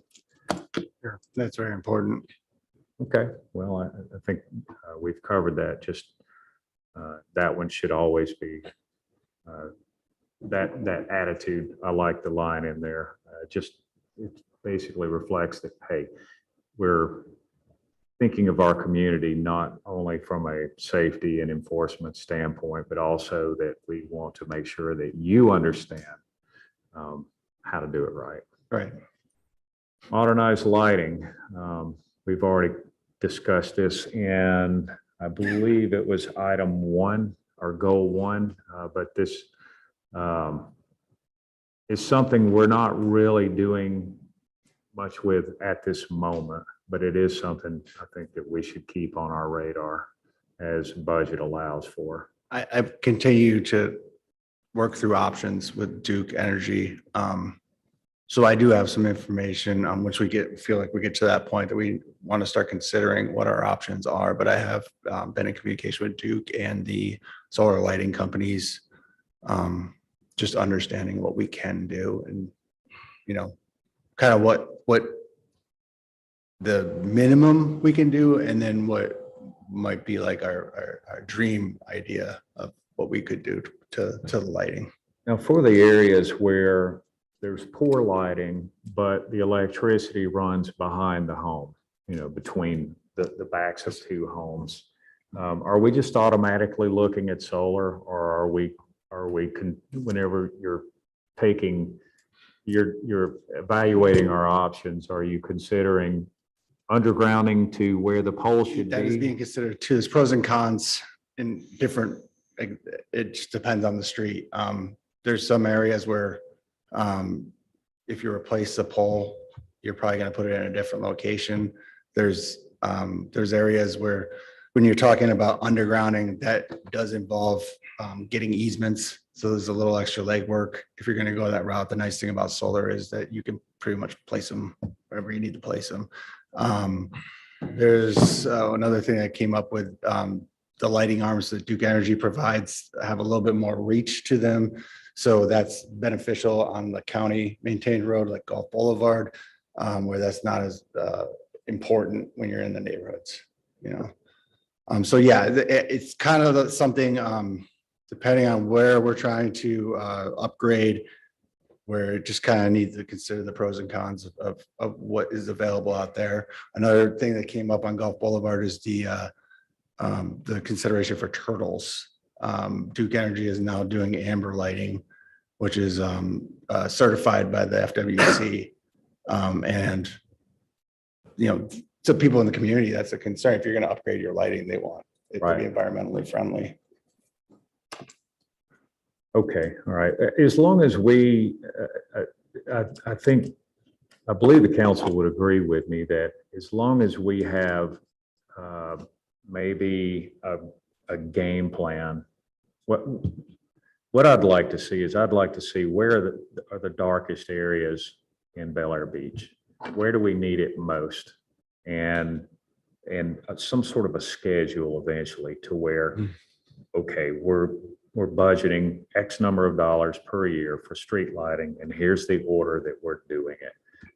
Because there are some streets out there that are just dark. Ninth Street always comes to mind. It's Three I think lights it's the on the worst, street. and I hope that that's going to be resolved. When you ask for the lighting studies, I tend to find that they give you the layout of what optimal lighting is. I might be able to work with the Duke engineers to find out the dark spots, more focus on that. Because usually they hand you, okay, this is what you need or what you should have.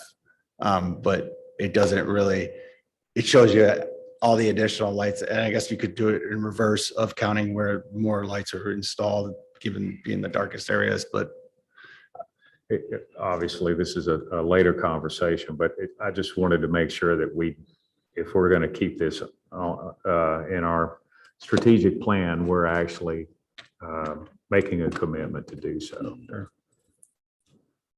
Definitely, we've been funding it, and I want to kind of come up with some ideas of what direction we're going to move in. All right, and that leads me to the next. Did you have something? Yeah, so when Duke does that, is that a costing? Do they charge us for that? Good, so that's free. Yeah, I've been Yeah. trying to utilize it as much. Perfect, free yeah. So if they could funding as I actually do, I agree with the mayor that if we actually have a citywide plan that Duke could do for us. And we could, and there may be issues like you just brought up earlier.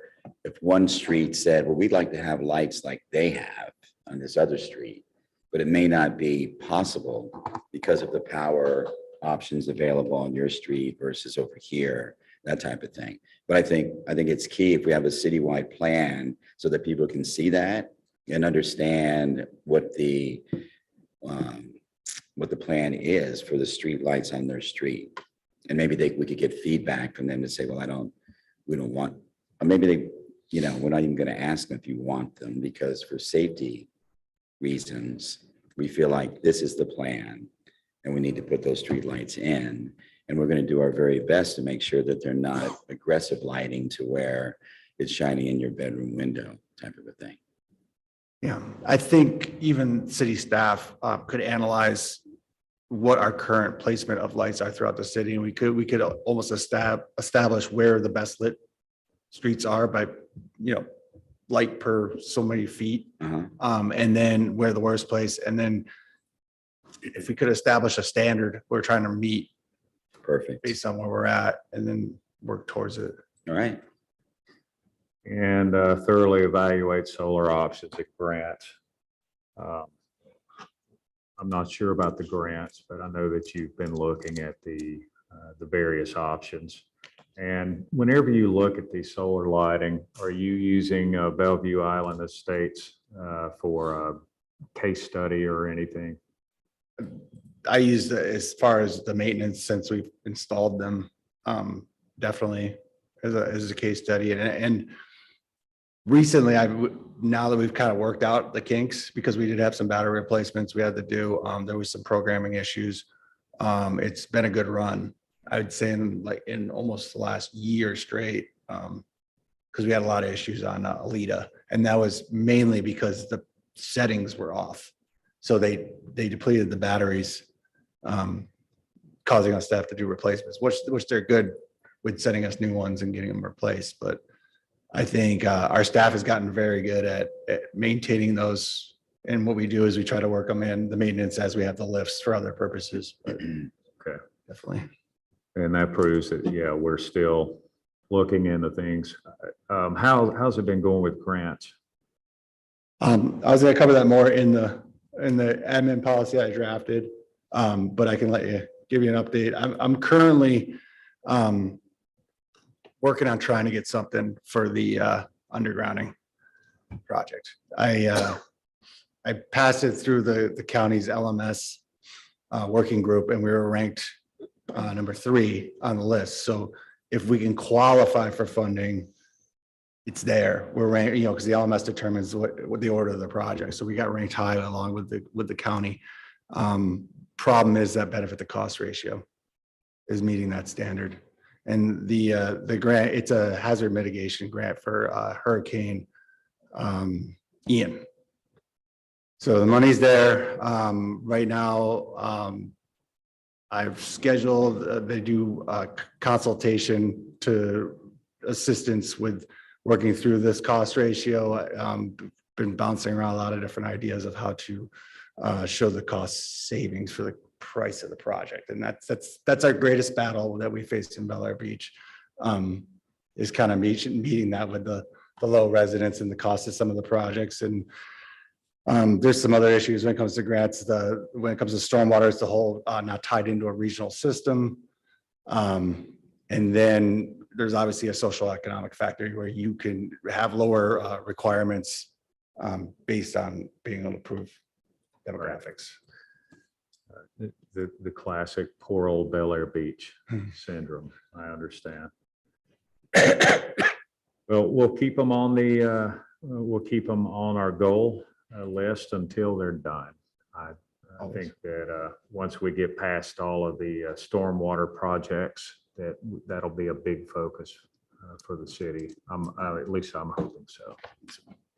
All right, expand marina parking lot utilization and revitalize. Did I read that wrong? Expand marina parking lot utilization. Like, here's an idea, and I was thinking about this maybe later. But looking at the sand stations here, whenever we had a hurricane, we have a situation where we clog up the street with traffic. And if there's any rain, it tends to clog up the drainage here, but it's an industrial type activity, loading sandbags, where we could just move those over to the parking. In the marina parking, put those off to the side like we store items for underground. What are you talking about? Well, this is actually expand the marina parking lot utilization. No, you're talking about moving something. Sorry. Sandbag. Moving the sandbag Oh, stations. okay, all right. Should have prefaced that. Yeah, moving the sandbag stations to the marina parking lot because we have more room for traffic. They can come in one side, go out the other, and it's an industrial type area for an industrial type use. If we move those bins from here, then it goes back to being a park with additional parking. And it eliminates that traffic tie-up for the residents of the street. Well, putting the sandbagging down in the marine, that's an evacuation route. Plus, there's an island right there. You really want to clog up an artery for evacuation for sandbagging because people trying to get in and coming out. We're clogging it up here. That's Ninth Street. That's one little street with clog. And I've been here 9 years and I've worked that sandbag place for 9 years and I've only ever seen it clogged up once. And that was this past Ian storm that everybody thought, and thank you, Lord, for not hitting us. Okay, so hold on a minute. Yeah. Why don't we do this? I think that if this is something you'd like us to seriously consider, add it to the work session agenda of the next meeting, and then we'll flush that Yeah. out so we don't get in the weeds on this conversation. Move that on. You guys both okay with that? Okay. All right, so there was add engine flushing station. I think I put that in. I agree. You can remove it. Who put that in? I put that in.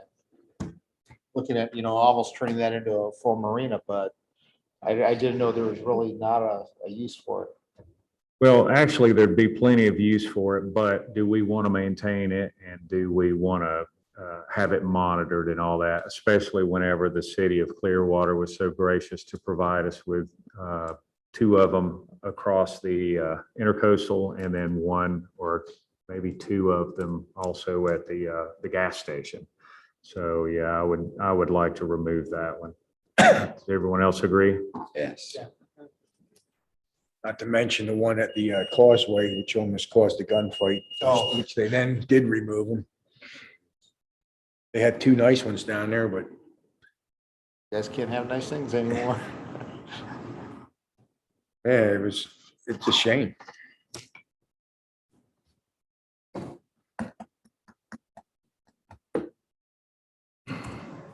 All right. Minimize above ground utilities. Well, we've discussed this quite a bit tonight. We know that if we had our way, we'd probably do it everywhere. But we also know that it's something that requires a lot of effort for individual neighborhoods. But it's something we'll always talk about and consider. Do we want to leave it on here? Okay. Yep. All right, mature, manicured foliage and vegetation. Yeah, that one's a given. Develop a citywide maintenance program. Do we have that? We did that in the year 1 of the plan, of the strategic plan. So should we I change did it from develop to maintain? Yeah.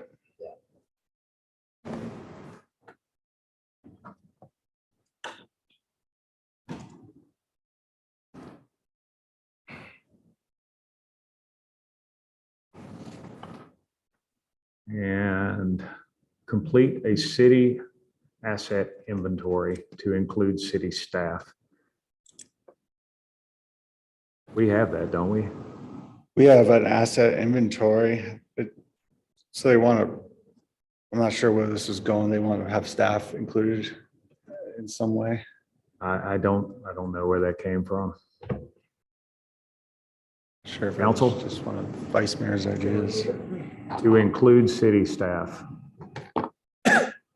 And I mean, it's complete now. Do we even need this on here? Not if it's No. complete, no.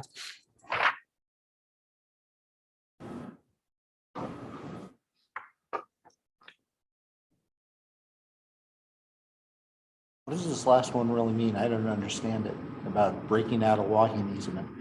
It was along the lines of when we were doing the street repaving that we would do the sections of the walking easement.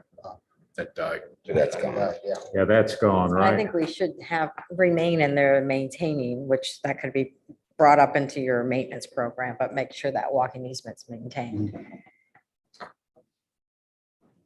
Could you repeat that, Vice Mayor? Yeah, I said, the walking easement should be part of the maintenance program. And just add that as part of that maintenance program to make sure, but the rest of it can go away, right? Yeah, I'd agree with that. And a lot of it, the maintenance with the walking easement, when it gets encroached on by the shrubbery. The So a neighboring. lot of it's code Yeah. enforcement, just staying on that. All right. Is everyone okay with taking a break from this one and continuing it at the next work session? Yes. So we're stopping at page 15. That's where we'll continue. All right, let's move on to item number 3, marina rental policies. And it says I placed this on the agenda. This is something that I actually worked on with the city manager, but the city manager is actually I think he should present this. Sure. So we went over the existing slips that we have available for rent. They're numbered 1 through 19, but really slip 1 is unusable. It hasn't been used in a while. So part of this first page here is a renumbering, reassigning of the slips. And then based on the sizes of the slips, we did some comparisons of how they group together. And the idea is to classify different size slips, A, B, and C. And you can see that class A would be the largest slips, and those would range. I don't have the exact, they're based on the width, the beam width of the slip, but the idea is that those larger slips that could accommodate longer boats, wider boats, that you designate those slips for boat lengths of 30 to 40 feet. And then the next class down would be a class B, and that would be for boats 24 to 34 feet. And the smallest slips would be a class C, and they would be for boats 20 to 28 feet. And the purpose of this is to maximize the available space in the marina to try to again, provide it for residents, but to make sure we're not sticking a 20-foot boat in the biggest slip that we have. But I thought we were looking at this and the residents should have that ability to make the decision. If they're willing to pay that amount, they don't have to have the boat that matches that. They can stick their kayak in there. If they are on the list and they're willing to pay it, put them in there. I don't want to force the resident to buy a $2 million boat just to have the ability to put it in a marina. And I think that's what we're trying to head for. That's why I was kind of shocked. I saw the numbers, but I don't see a plan. And that's what we're going to look at, the how you rank people, perhaps re-ranking what we already have out there and providing the residents the ability to purchase a slip regardless of their boat. You mind if I I pick can this see up? what he's saying. So what we did was we came up with A, B, and C, pick one. Okay, and that's where you get in line for. And so Now, if any one of the, let's just say you pick A and any one of those slips comes available and you're the next person in line, whether you have a boat or not, then you can get that slip. However, by you selecting A, then you are committing that you are going to have no more or no less than, I'm sorry, no less than 30 feet, no more than 40 feet. We also provide you with the option to go shopping and find a boat. But during the 6 months that you're looking for a boat and you don't, until you have a boat, we even work with you to where you can, you'll get a 36-foot rate. So you're in the middle of the road, but I absolutely disagree with allowing somebody to put a kayak in a 17-foot wide slip. If they're paying the rent. Yeah, I'm in agreement with him. If you're paying the bill. It's yours, yeah, your call. Yeah, well, this. Because I may not be able to afford it. Yeah, Lost I in the think stock market. This whole thing came up because a resident got over. Exactly. Got Passed overran. over and we And have a resident here. if you look, Yeah. there are slips that are very narrow and there are slips that are very wide. Okay, well, it makes no sense at all to rent a large, very wide slip to somebody with a very narrow boat. Now, if they were to do that, what would you do? You'd say, okay, well, you're charged the 30 feet and you're also preventing someone else who might want a bigger boat from getting in there. I think it's perfectly fair. If you look at the number of Cs and the number of Bs and the number of As, it's pretty well divided up. So you've got various sizes of boats that we can accommodate. So you'd only be locked in. You have to call out, I want slip A, and there's a separate list for slip Bs, separate list for list Cs. I don't agree. I don't agree either. Yeah, I'm I with mean, you. are we gonna tell people how many TVs they have to put in their house? Because next? what you're proposing is I would exactly what like you to happened. call any marina around here and say, I want your biggest slip for my 18-foot boat. And then say, your check good? What they're going to say is absolutely not. I take that as a challenge. I'd probably. I don't give know. them a call. I think if that slip is open and they're looking for money, they'll take it. Yeah. They're not, I'm not saying we should reduce the price. It's- I mean, do you kick that person out if they lose the boat? If it's been surveyed? Well, actually, if they lost their boat, they would have 6 months to put another boat Find in another the one. same slip. And It what would, creates a image that we're not making those slips available to, because you'd have to explain, if there's a slip with a kayak tied up in it Yeah.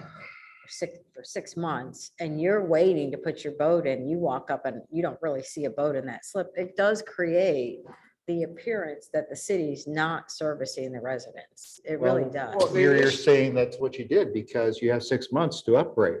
I can put that little 5-foot boat in there.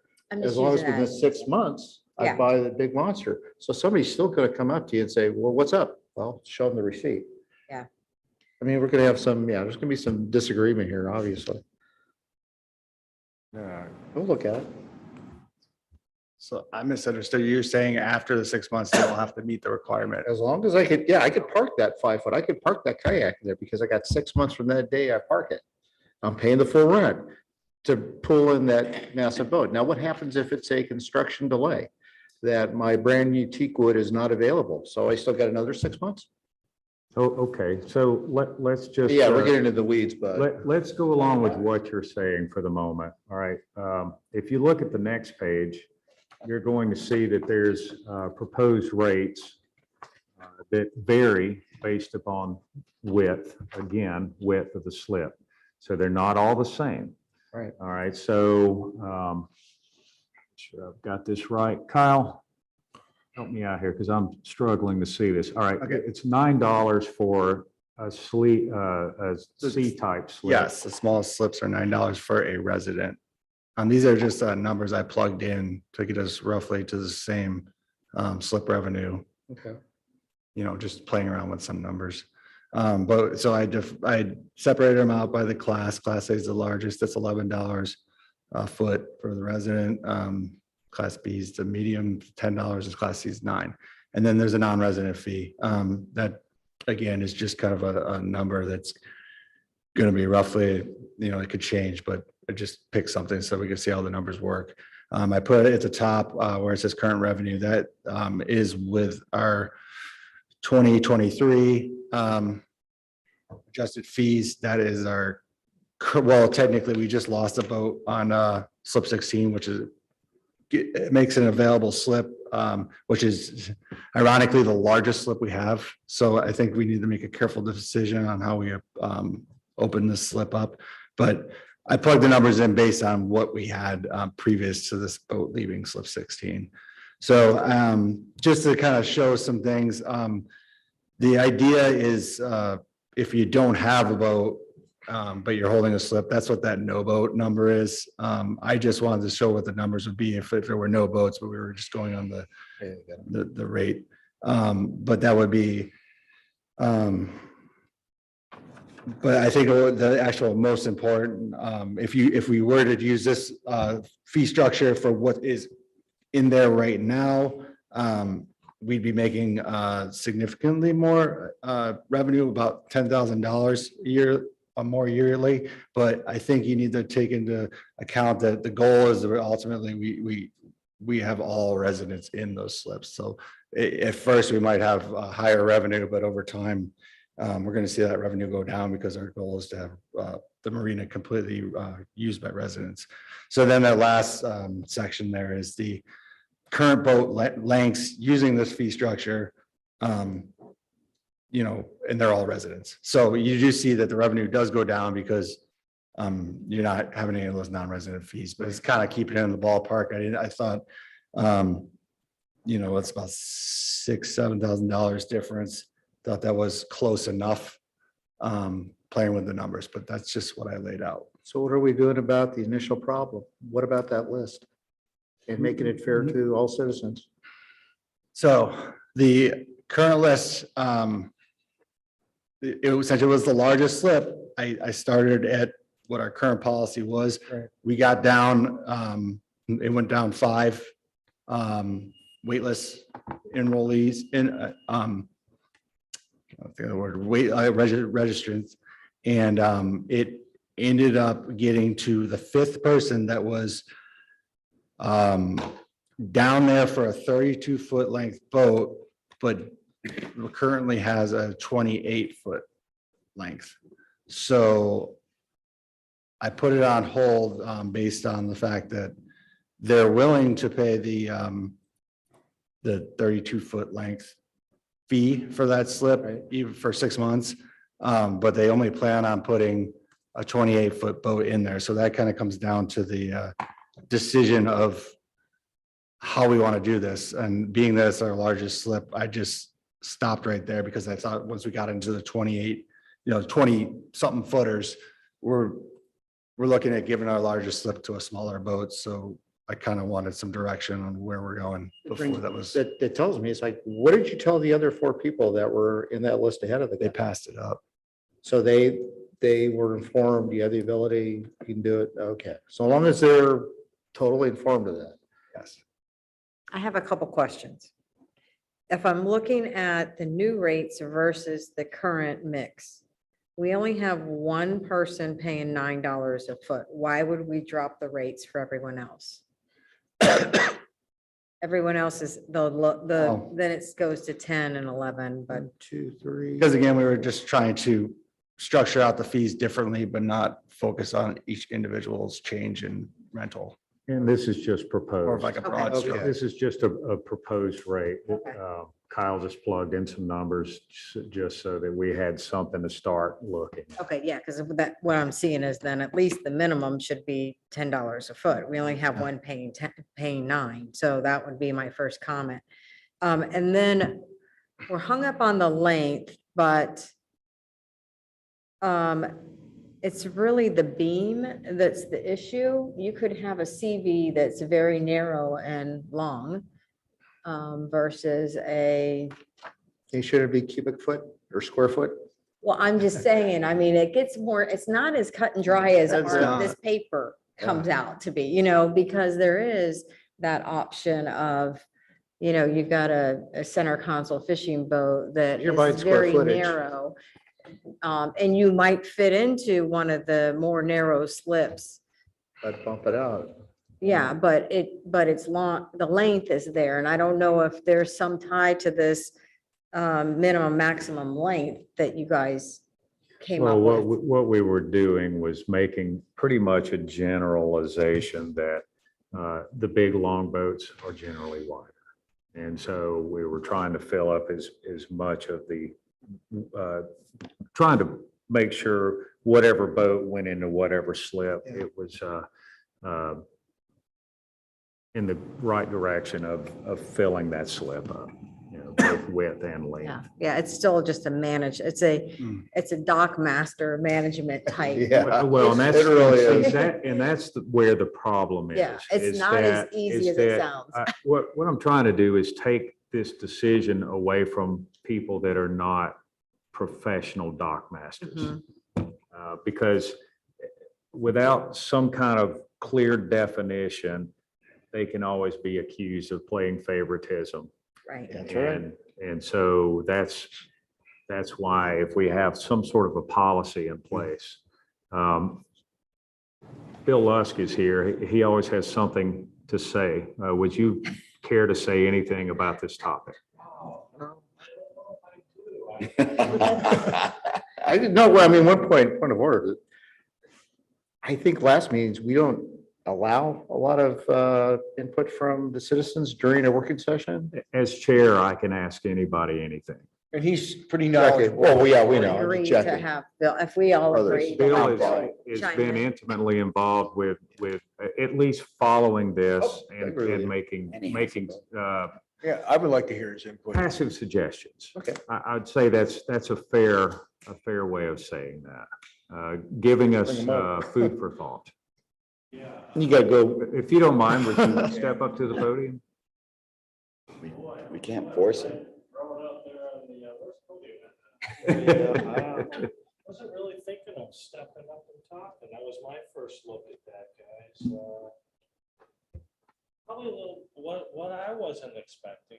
I think my goal as a resident today would be, how do you simplify the city manager's job while satisfying the initial request, while giving yourself a backup for, you're going to find at times, we've seen this once or twice in the last 25 years, you're gonna need another list for outside of residents. So I find it interesting. I don't know. I'm not sure I'm comfortable with 3 lists, but would that make your life easier, Kyle? And here's a thought before you answer that. If you look at Dunedin, for example, they have things embedded in a lot of ordinances around the management of the marina. One of them is tied to the list. So if someone is in a slip, they get priority to go to a bigger slip size if they want to get a bigger boat, if that helps you at all. They actually took that into consideration that, hey, someone 10 years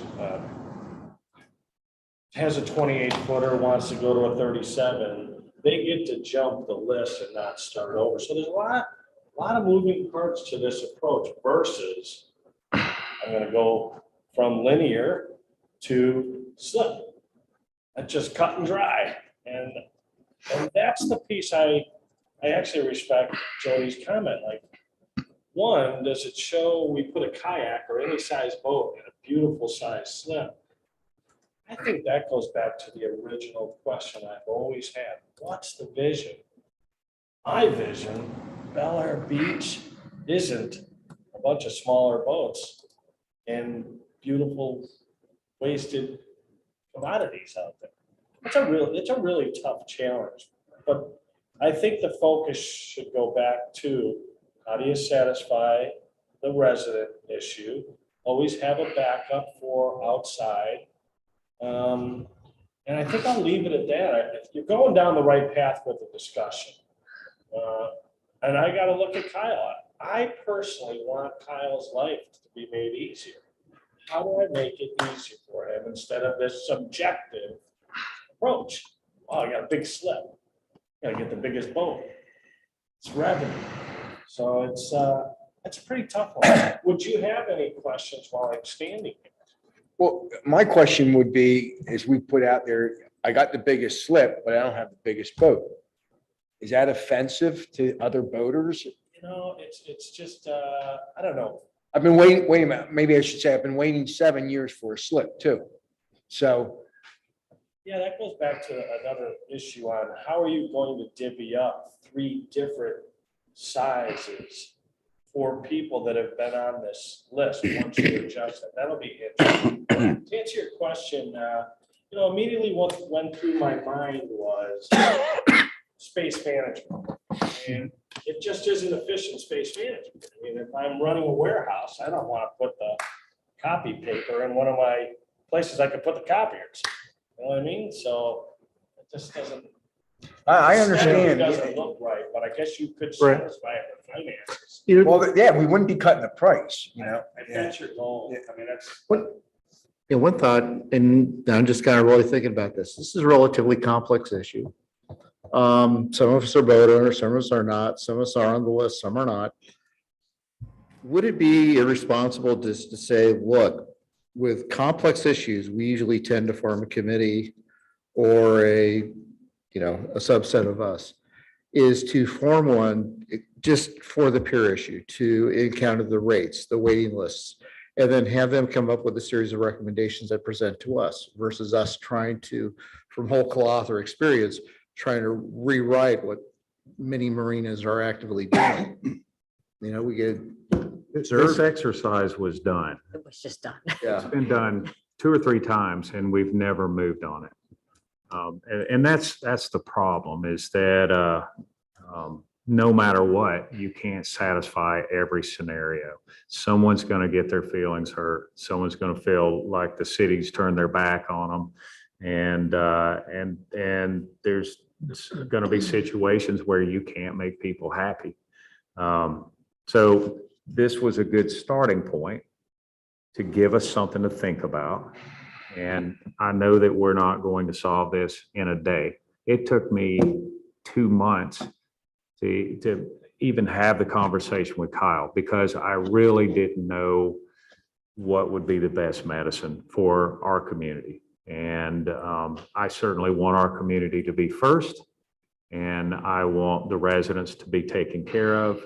But I also understand that not every situation works out for everyone. And it's not by that we're purposely leaving people out, but I just also believe that there's going to be situations where you may have to wait longer. Let's just reverse the situation. Okay, you've got a big boat, all right, and there's a narrow slip. Just because it's a narrow slip, does that make it fair?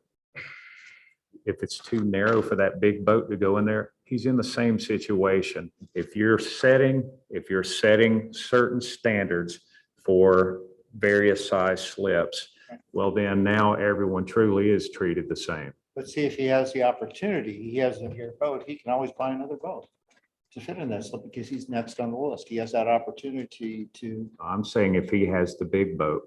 Yeah. And okay, there's really no difference. So physically there is a difference.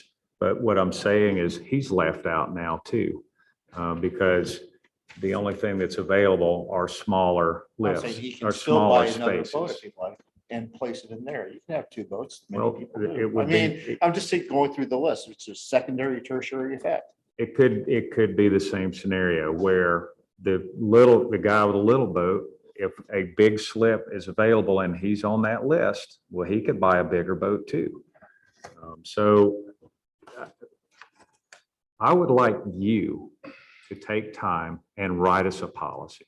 Sure. And you've got some ideas. I want you to take this list and this material, if you have the I'll time, give it a shot, yeah. and you give us something and work with Kyle, if you don't mind. And then at the next work session, let's have this conversation again. And Bill, I would invite you to come here and hear it in person. I'd be happy to help. Council members able, there's a lot of information out there. It's interesting. Sometimes we think of, I think we could do better down there with turnover if we do a little bit more on managing ordinances, maybe that we don't have right now or do. I think we have a lot of things around. You know, is your boat capable of moving? Is it aesthetically pleasing? Has it run? Is the slip empty for 6 months? There's a lot of things that other marinas do that create churn versus someone has retired and moved out of the city. We don't always have to wait for churn to move a list faster. There's a lot of things in other ordinances. And I would encourage you to look at that as well. It's not a bad idea what you're doing with designating different lists. I think what's going through my mind is not the management of that. It's just the fact that there's a current list. So just for clarification, does that mean that however people are on that list, they immediately go into one of 3 buckets, right? Is that the vision? I would think so. Yeah, so maybe, that just requires checking with people and communicating like you do every year. You're going and scrubbing that list. Verify this is the way we're moving forward. And just still your boat. Do you have one? And So there's nothing wrong. with essentially, they could pick any bucket they want to be in. I had a vision years ago of, making sure we had 70 grand. I'm very pleased to see we're really close to that. I mean, we were at 56, no more than 2.5 years ago. So we pushed the revenue up quickly. It would have kept going. So try to maintain that number with what you're doing. And Dave, I think, Mayor, excuse me for saying that. I think your rates are right on target with what you did. 11, 10, 9 might be low. I'll close out with this thought too. You have an opportunity with that slip open. You're also working with some contractors, slip 16, I think it is, and that could be 2 slips, so you could throw a little piece down the middle and get some 26 footers in there. So it always goes back to what's the big vision. Unfortunately, sometimes we start with a citizen comment, we create a tornado, and here we go off to the races. So stick to the vision. Where do you really want to see it?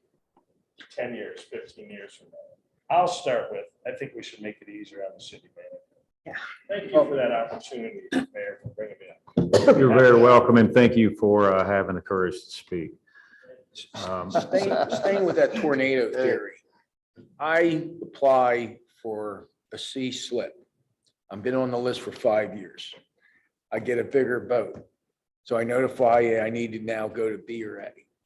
Do I go to the bottom of the list for B or A? I think you'd have to, because otherwise you could play games. But I think it's back to the comment Bill made that is, do we ask everyone, if you're already in the marina, Mhm. you have an opportunity to upgrade to a larger slip. I thought that was Right, if it becomes available. pretty nice. That's a nice way of handling it when you've you've got 18 slips. It's not that many people to reach out. You got a slip open up. So now you're really 17 people, send a letter. We've got, slip opening up. If you have an interest in upgrading, let me know. Give them 10 days to respond and then go down the call list. I don't know. I think that's a great way to handle that. know what you're We saying. did not even, I'm sorry, go right Go ahead, ahead. Mr. Roberts. I was just going to ask a question about, I know we had some discussion about ultimately trying to get to the goal of having all the slips to residents.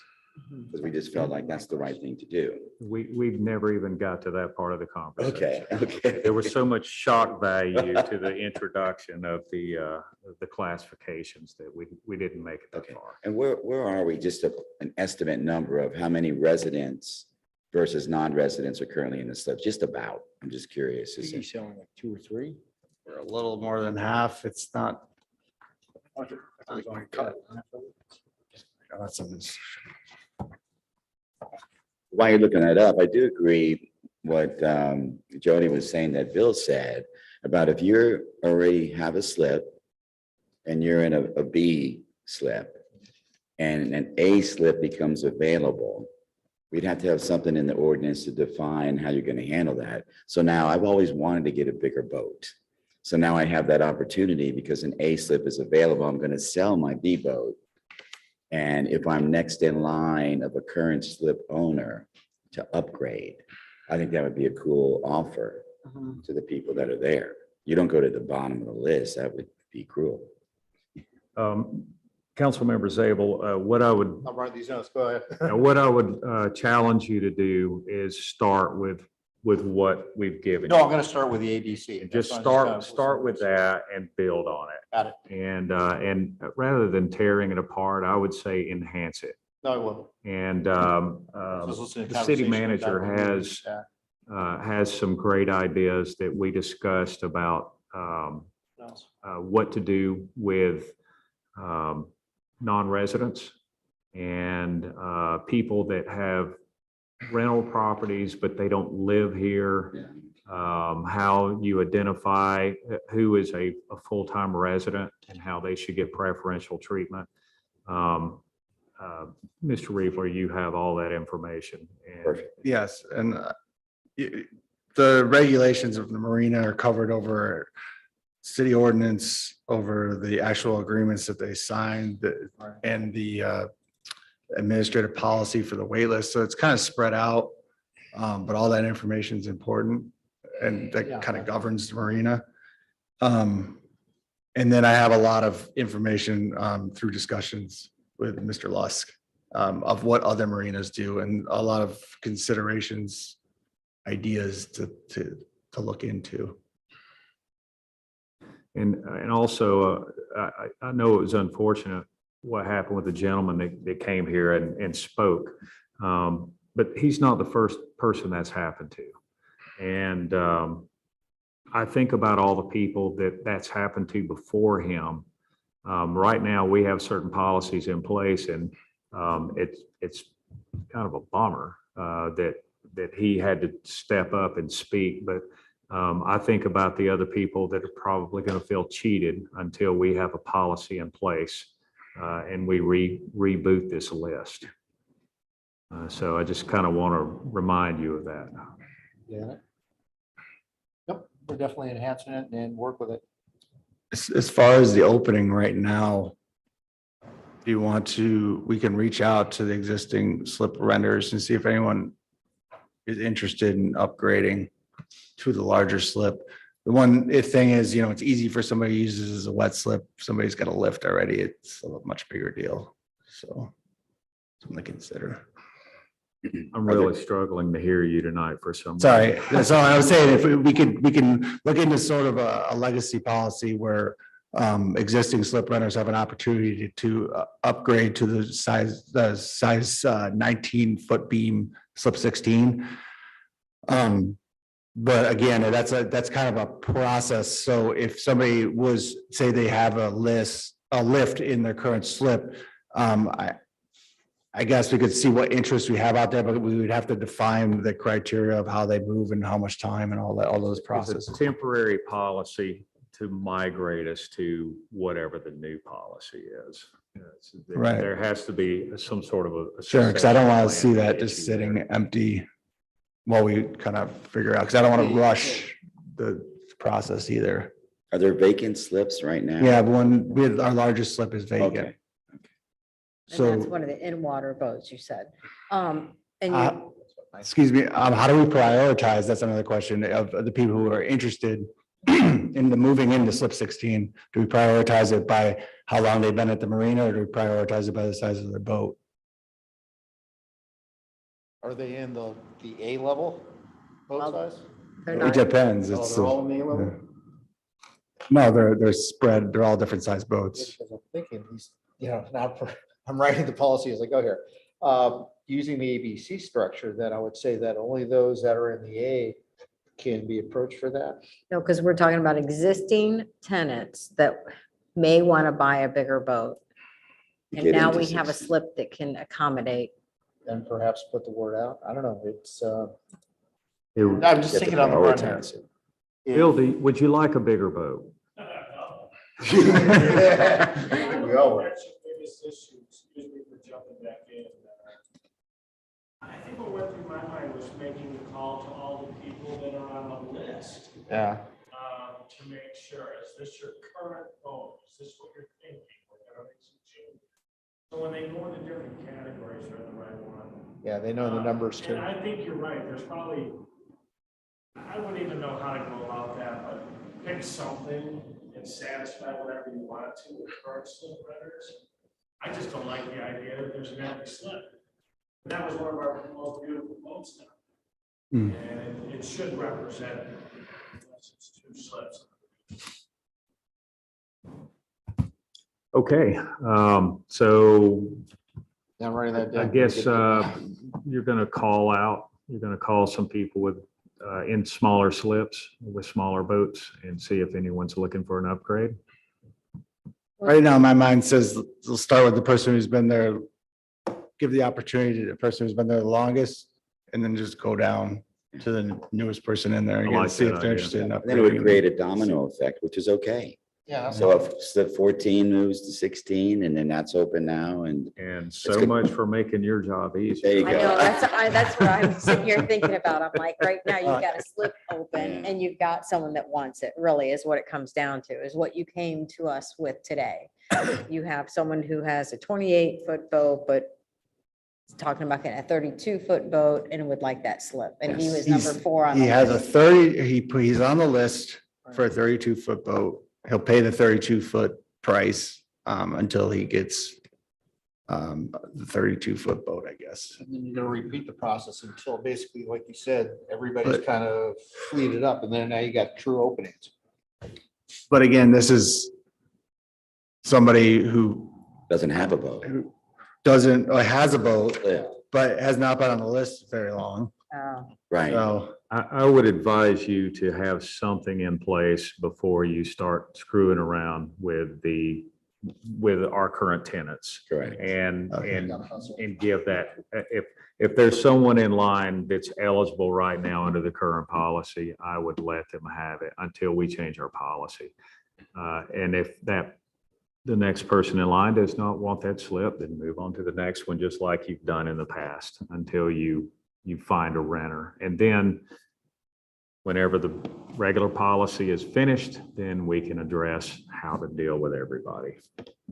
And that way it's full 2 questions. and then we go. Is the next person in line is a resident? We got rid of all the non-residents they- off the wait list, right? well, there's still non-residents. We haven't gone as far as to nix them, but it prioritized always by residents first. And we have established that they need to be residents, not just property owners.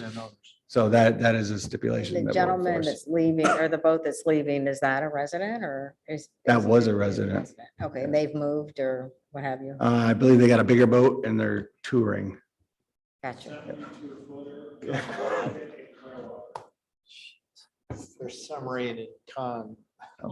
Yeah, 19 feet won't accommodate that. What's yours, Joe? Oh, it was a big boat.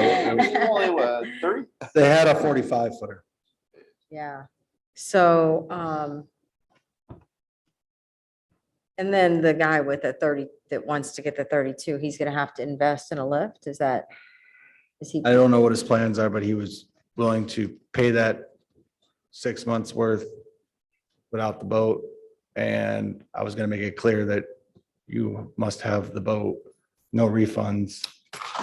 So you gotta have that kind of, Yeah, That's there's- 6 months to get it in. yeah, there's a Yeah. lot of hair on that. I mean, there's a lot to think about with regards, I don't think we're gonna solve it tonight. Yeah. We need a policy and a works, I mean, and I think you're it's gonna have tricky. to. Deposits and pay. because we almost gotta rework the agreement to facilitate that. Right, and I don't wanna micromanage Yeah, you, but You can't halfway, you can't do piecework on the policy and constantly change it. We need to have a finished product Gotcha. before we change things, change the rules. do you have someone else in line that has a bigger boat? Because it's really that width of that slip that's an issue. It's not the length, it's you got a 19-foot Yeah, wide That's slip. cubic foot. yeah. That's, So the biggest boat I have in hand right now is a 28 footer. on the list. Yeah, we've already. And if it's on the Resident. Right, list, a they'll- resident, good point. So we have non-residents that have a bigger. Oh, yeah, we got plenty of non-residents. About non-resident. That in itself is your issue where We in don't- this marina, we didn't cap it resident only. And we optimize non-resident revenue, boat sizes, et cetera. You're gonna be dealing with 28 footers, 26 footers, 24 footers, 32 footers, of which all can fit in the majority of the slopes. But when you have the biggest money-making slip, we might want to think about that. Start thinking about It's- building That's why I boat towers. mentioned that might be 2 slips. If you really were looking at big picture of what were we doing, is our goal resident only forever, which it's, the boat that's leaving was somewhat rare. As far as a Definitely. resident Yeah. having a 45 footer that doesn't live on the water. And those boats live out on Hmm. water. All right, I'm going to have to end the conversation, and the reason why is because you're on public record and we can't hear you. So no worries, no worries. You have to get up and, speak into the Sorry. microphone. We're just going to get you a lapel pin. Bring you a seat at the table. All right, so you okay with that? Yeah, I think I can All tell right. us how to work. No, I mean, policy writers like, okay. Okay, all I right, think I'm gonna cool. buy a boat now. Any other last Real minute quick. comments before we move on to item number 4? What is the direction on this open slip? On the open slip, I think right now, until the policy changes, you have to treat it the way we've always treated it. Okay, It's on Kyle.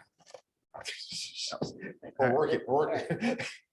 all right. Or there's another option, which is you don't do anything with it until we do the policy. Because if you're going to, I think the council has already spoken that we don't want to let non-residents ahead of residents. Do we have any And maintenance? we we gotta don't do really already? know what the situation is with how this is all going to unfold after the fact. Because there's no, as far as non-residents go, I'm not loyal to them. But as far as residents go, I am. And if we currently don't have a resident ready to jump into that slip, I don't want to commit to 5-10 years of a non-resident whenever we're just right around the corner of solving a problem for our community. I mean, Time to do maintenance on that one slip. if we were to get, that's a non-resident. We're looking in the ballpark, an average of about $300 a month we'd be losing. That's not a huge amount of money to leave a slip open and get a policy worked out for assets that are definitely high demand for the city. I'd like to challenge this council to, in 2 to 3 months, we wrap this up and we say we're done with this. Yes. And I just would say, when we're looking at the beam, there should be a premium based on the beaminess of that slip. So the So we're width looking is. at Square foot. The beaminess. Yeah. I mean, because because this is a valuable slip. I mean, I hate to put it that way, but it is. And I don't know if you can make it, I don't think it's big enough that you could make it 2, because then that isn't, It's 19 feet, So that'd be so it's 9.5, 9.5 feet. 6-inch, probably 8-inch pile. That's what Bill had suggested a couple of times. So if Yeah. we split it in half, it'd basically but be it's nine not and a gonna be half big feet. enough. It's 9.5. We got 9.8. Yeah, by the time you put a lift in It there, it's doesn't not work enough. that way. Yeah. You're going to have collisions. Lifted navigation.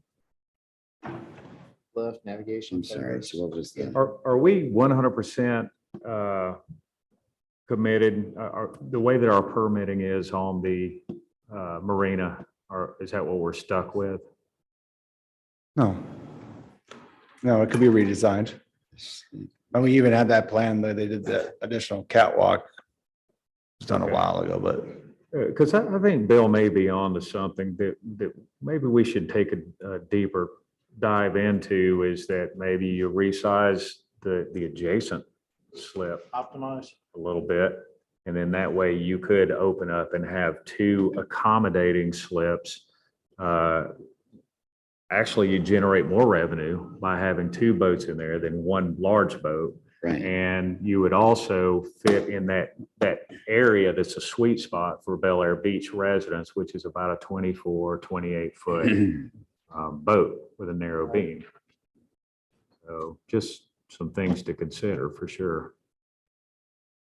You know, my mind's going there. Good call for I mean, yeah, it's a domino though, right? Because then you start moving poles, Sure. then you're moving lifts, then you're moving, you know, do we want to take on all of that responsibility unless you had those last, whatever, 4 slips If all it- open up at once? Well, it's like a business plan. You just propose financially like we're doing now, what it would take to get to from A to B. And is it financially worth it at that point? Or you go back to looking at the floating docks or something and, you know, having that old plan where you have a catwalk that runs out and you have another We running got 2 docks. islands out here we could use. You know, and so you use up that extra space for that catwalk or something. So Kyle, real quick on your list there. So if we did split that 19-foot width into a 9.6 and a 9.6, which would be right next to a 9.8, how many boats do we have on the list now that are residents that would fit in there, that are looking for a slip? That would be that C. Yeah. I mean, we already have a slip, Mike, that's 9 feet, 8 inches. Splitting the other one in half would make it 9.6. 2 inches isn't a big Need deal. a foot clearance on each side is what we currently say. So if you got 9.5, you got 5 boats at the bottom of the list that could fit in that. That would fit in there. That are That are residents, that are, say they're residents, yes. that are residents. We could fill it. Bam, bam. Well, it all depends upon how they're securing their boat. And I mean, a lot of things can happen. Mm. I see it at the yacht club. We've got some slips where there's literally nothing between the boats, but whenever they're not secured perfectly, if things aren't exactly in sync, they do hit each other and people get irritated about it. And so there's always that little bit of liability to consider. But 2 9.6 slips would generate more money, like we just said, than the 1 19-foot slip. Have we discussed this too much? Horse has been beat, but I got Again, my action items. I'll work with Kinda, us. there's so many options and now we're talking like almost redesign. It kind of all comes down to like, what is the vision? Where are we Well, trying to and get to? that's- That's what we gotta know. Exactly right. What's the vision? Giant, okay. I think immediately we have a policy issue. And then if we want to later on discuss doing some repurposing of what we have, that's another conversation. Does the council agree? Yeah, and I don't know how you That's a make any other strategic- decision with the current resident other than following the current policy. Right. You can't just sit on that for Yeah. months until we get it sorted out. So we'll get something sorted out. I would say, Quickly. don't wait for us Don't to wait. get something sorted out. You need just to proceed with the like policy. we never had this conversation. Right. I would think Where's so. my Men in Black thing? I can do that. We forgot everything. All right, we have 10 minutes left. Mr. Riefler, there are 2 items that you have placed on here. Which one would you like to wrap up for tonight? Item 4 and item 5. I guess I can postpone item 4 because I'd like to get, Brandy and I were talking about the consent agenda for making a bank change. And this came from a proposal from Valley Bank. That Citizens Advisory Committee Chair Ron Saganik has been working with us with, and he has a lot of experience with this bank and the surrounding banks in the area. So he felt like this was a very good choice, and main reasons being that they're going to offer us the target Fed funds minus 50 basis points interest, which is much better than we're getting now from our current bank, which is Truist. And they are also not charging us any bank service fees. And currently we get charged anywhere over our accounts with Truist from 500 to close to $1,000 worth of fees. And their interest is very low, where they do a 0.4% rate offset interest, and then they've only given us 0.5 rate on the balance, which is extremely low, especially the given interest rates. They've never reached out to offer us any more. I'm sure if we negotiate, they probably would do more, but at this point, I think we have a very good deal with Valley and their proposal. Heather and I met with Valley on May 5th and met the staff. Felt very good about the bank. They told us they're well qualified with an average score of 76 for the which is a qualified public depository rating with the collateral management office with the state. So they also offered that if anyone has direct questions about that they can answer, that we reach out, and they provided a contact. But Brief question about, right now we're undergoing bank failures. Do they have a parent company? What's their track record? What's their assets under management? Because frankly, governments have gone under for just this reason. They look for short-term interest gain or maybe a slightly favorable look for personal checkbooks. And it was the back office, their loans that the bank has that put them in default. I have a data sheet. So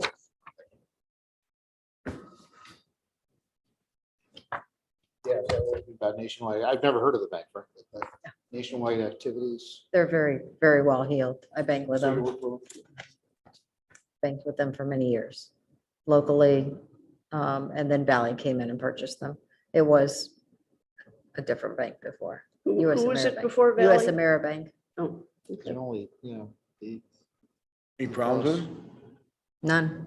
They're the best bank. I don't, and full disclosure, I mean, I don't want to be accused of being involved with this. I have Just not a been. general question. My daughter works for them. She's getting no credit for any of this, but they are, and this branch is great. I mean, I literally have the branch manager's cell phone on my phone, and anytime I need money transferred, I call him. Anything I need, I just call him direct. He handles it. It's a very well-run, very feels like a community bank when you Okay. go in the branch. We're still under FDIC, et cetera. Oh, yeah. well, our rates are higher being a government institution than the FDIC. I don't have the exact numbers on that though, but they're higher. The insurance on them. Any other Accounts. cities using them or are we the only one? Well, they have a Um, government office. I mean, they have this Gary Eller, Neely. City of Bel Air Bluffs just recently, and Yeah. that's Andy with Heather's accounting firm who made that move. with Bel Air Bluff. I notice it says the rate index will remain in effect until April 30th, 2023. Whoops. That doesn't give me a real warm feeling about there. That's why I look at banks and failures. Probably went up. Awesome. Yeah. I think it basically what they're saying, and I'll clarify this, is that it'll get adjusted with the federal funds rate. Okay, I mean, their letter went out April 25th. I'm just curious, are we concerned about that? I'll get clarification. And the intention is to put this in the next council meeting for an approval and then, work from there. And there would be a transition process. Obviously, we'd be opening accounts and moving it strategically. As we have to change our direct deposits for some of our incoming infrastructure funds and some of our payments, all that stuff would have to be coordinated. And even our purchasing cards and things. Who made the initial recommendation to do this? It came up in our overall CIP analysis of where we're sitting, where our money, like where our money's being held and what the interest is, because we in discussions of like talking about the bond issue, you know, we're calculating interest rates rising and we're comparing, you know, what interest we'll be paying versus how much we'll be making on our assets. So then it kind of came into discussion then. So it was the Citizens Advisory Committee Yes. that came up with this. And I can tell you, I'm involved in several nonprofit boards and everyone is moving their money to smaller localized banks because they're offering better interest rates.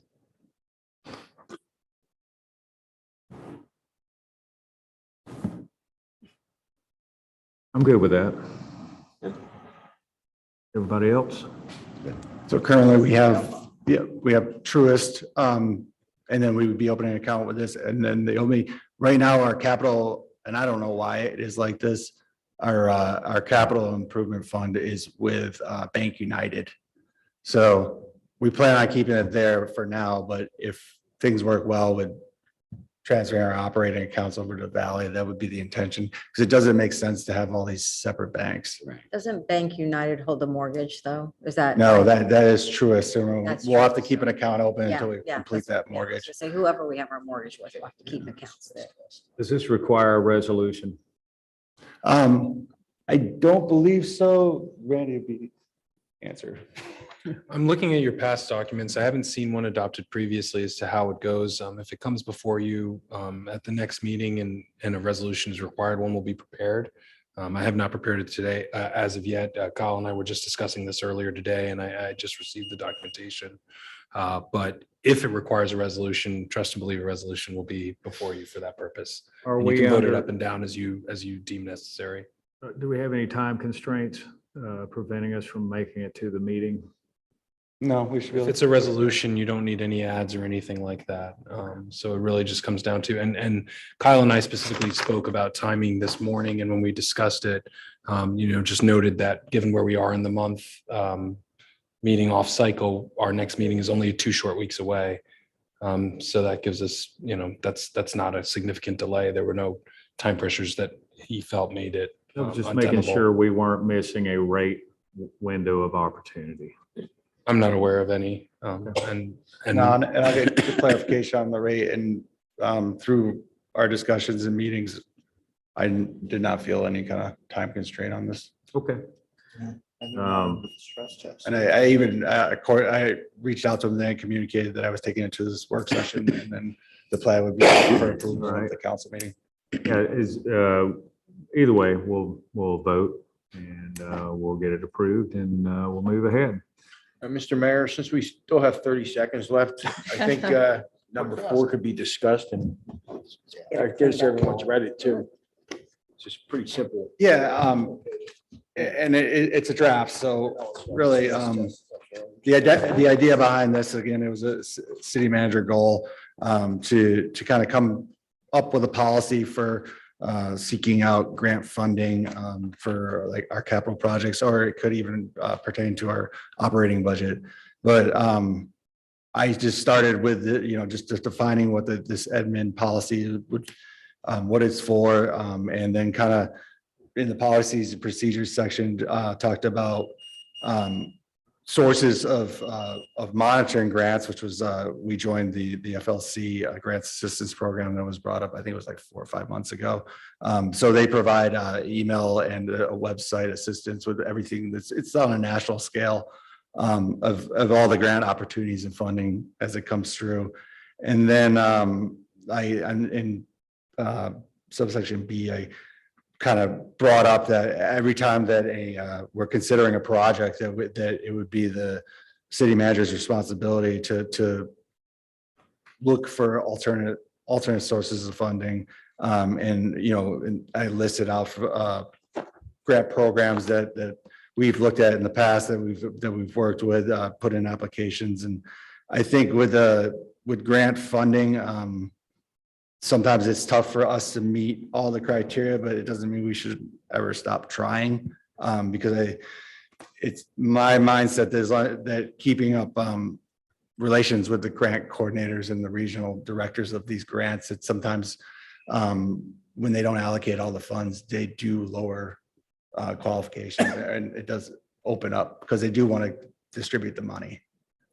So I kind of summarized that, and I also covered the ongoing grants that, they're not much, but we do them every year. And I think that if it's money, if it's a program that gives us money back, that we should always continue to do it. And it just kind of talks about who is assigned. So hoping in the future that, we just have a longer list of money that we're getting and who's responsible for getting that money.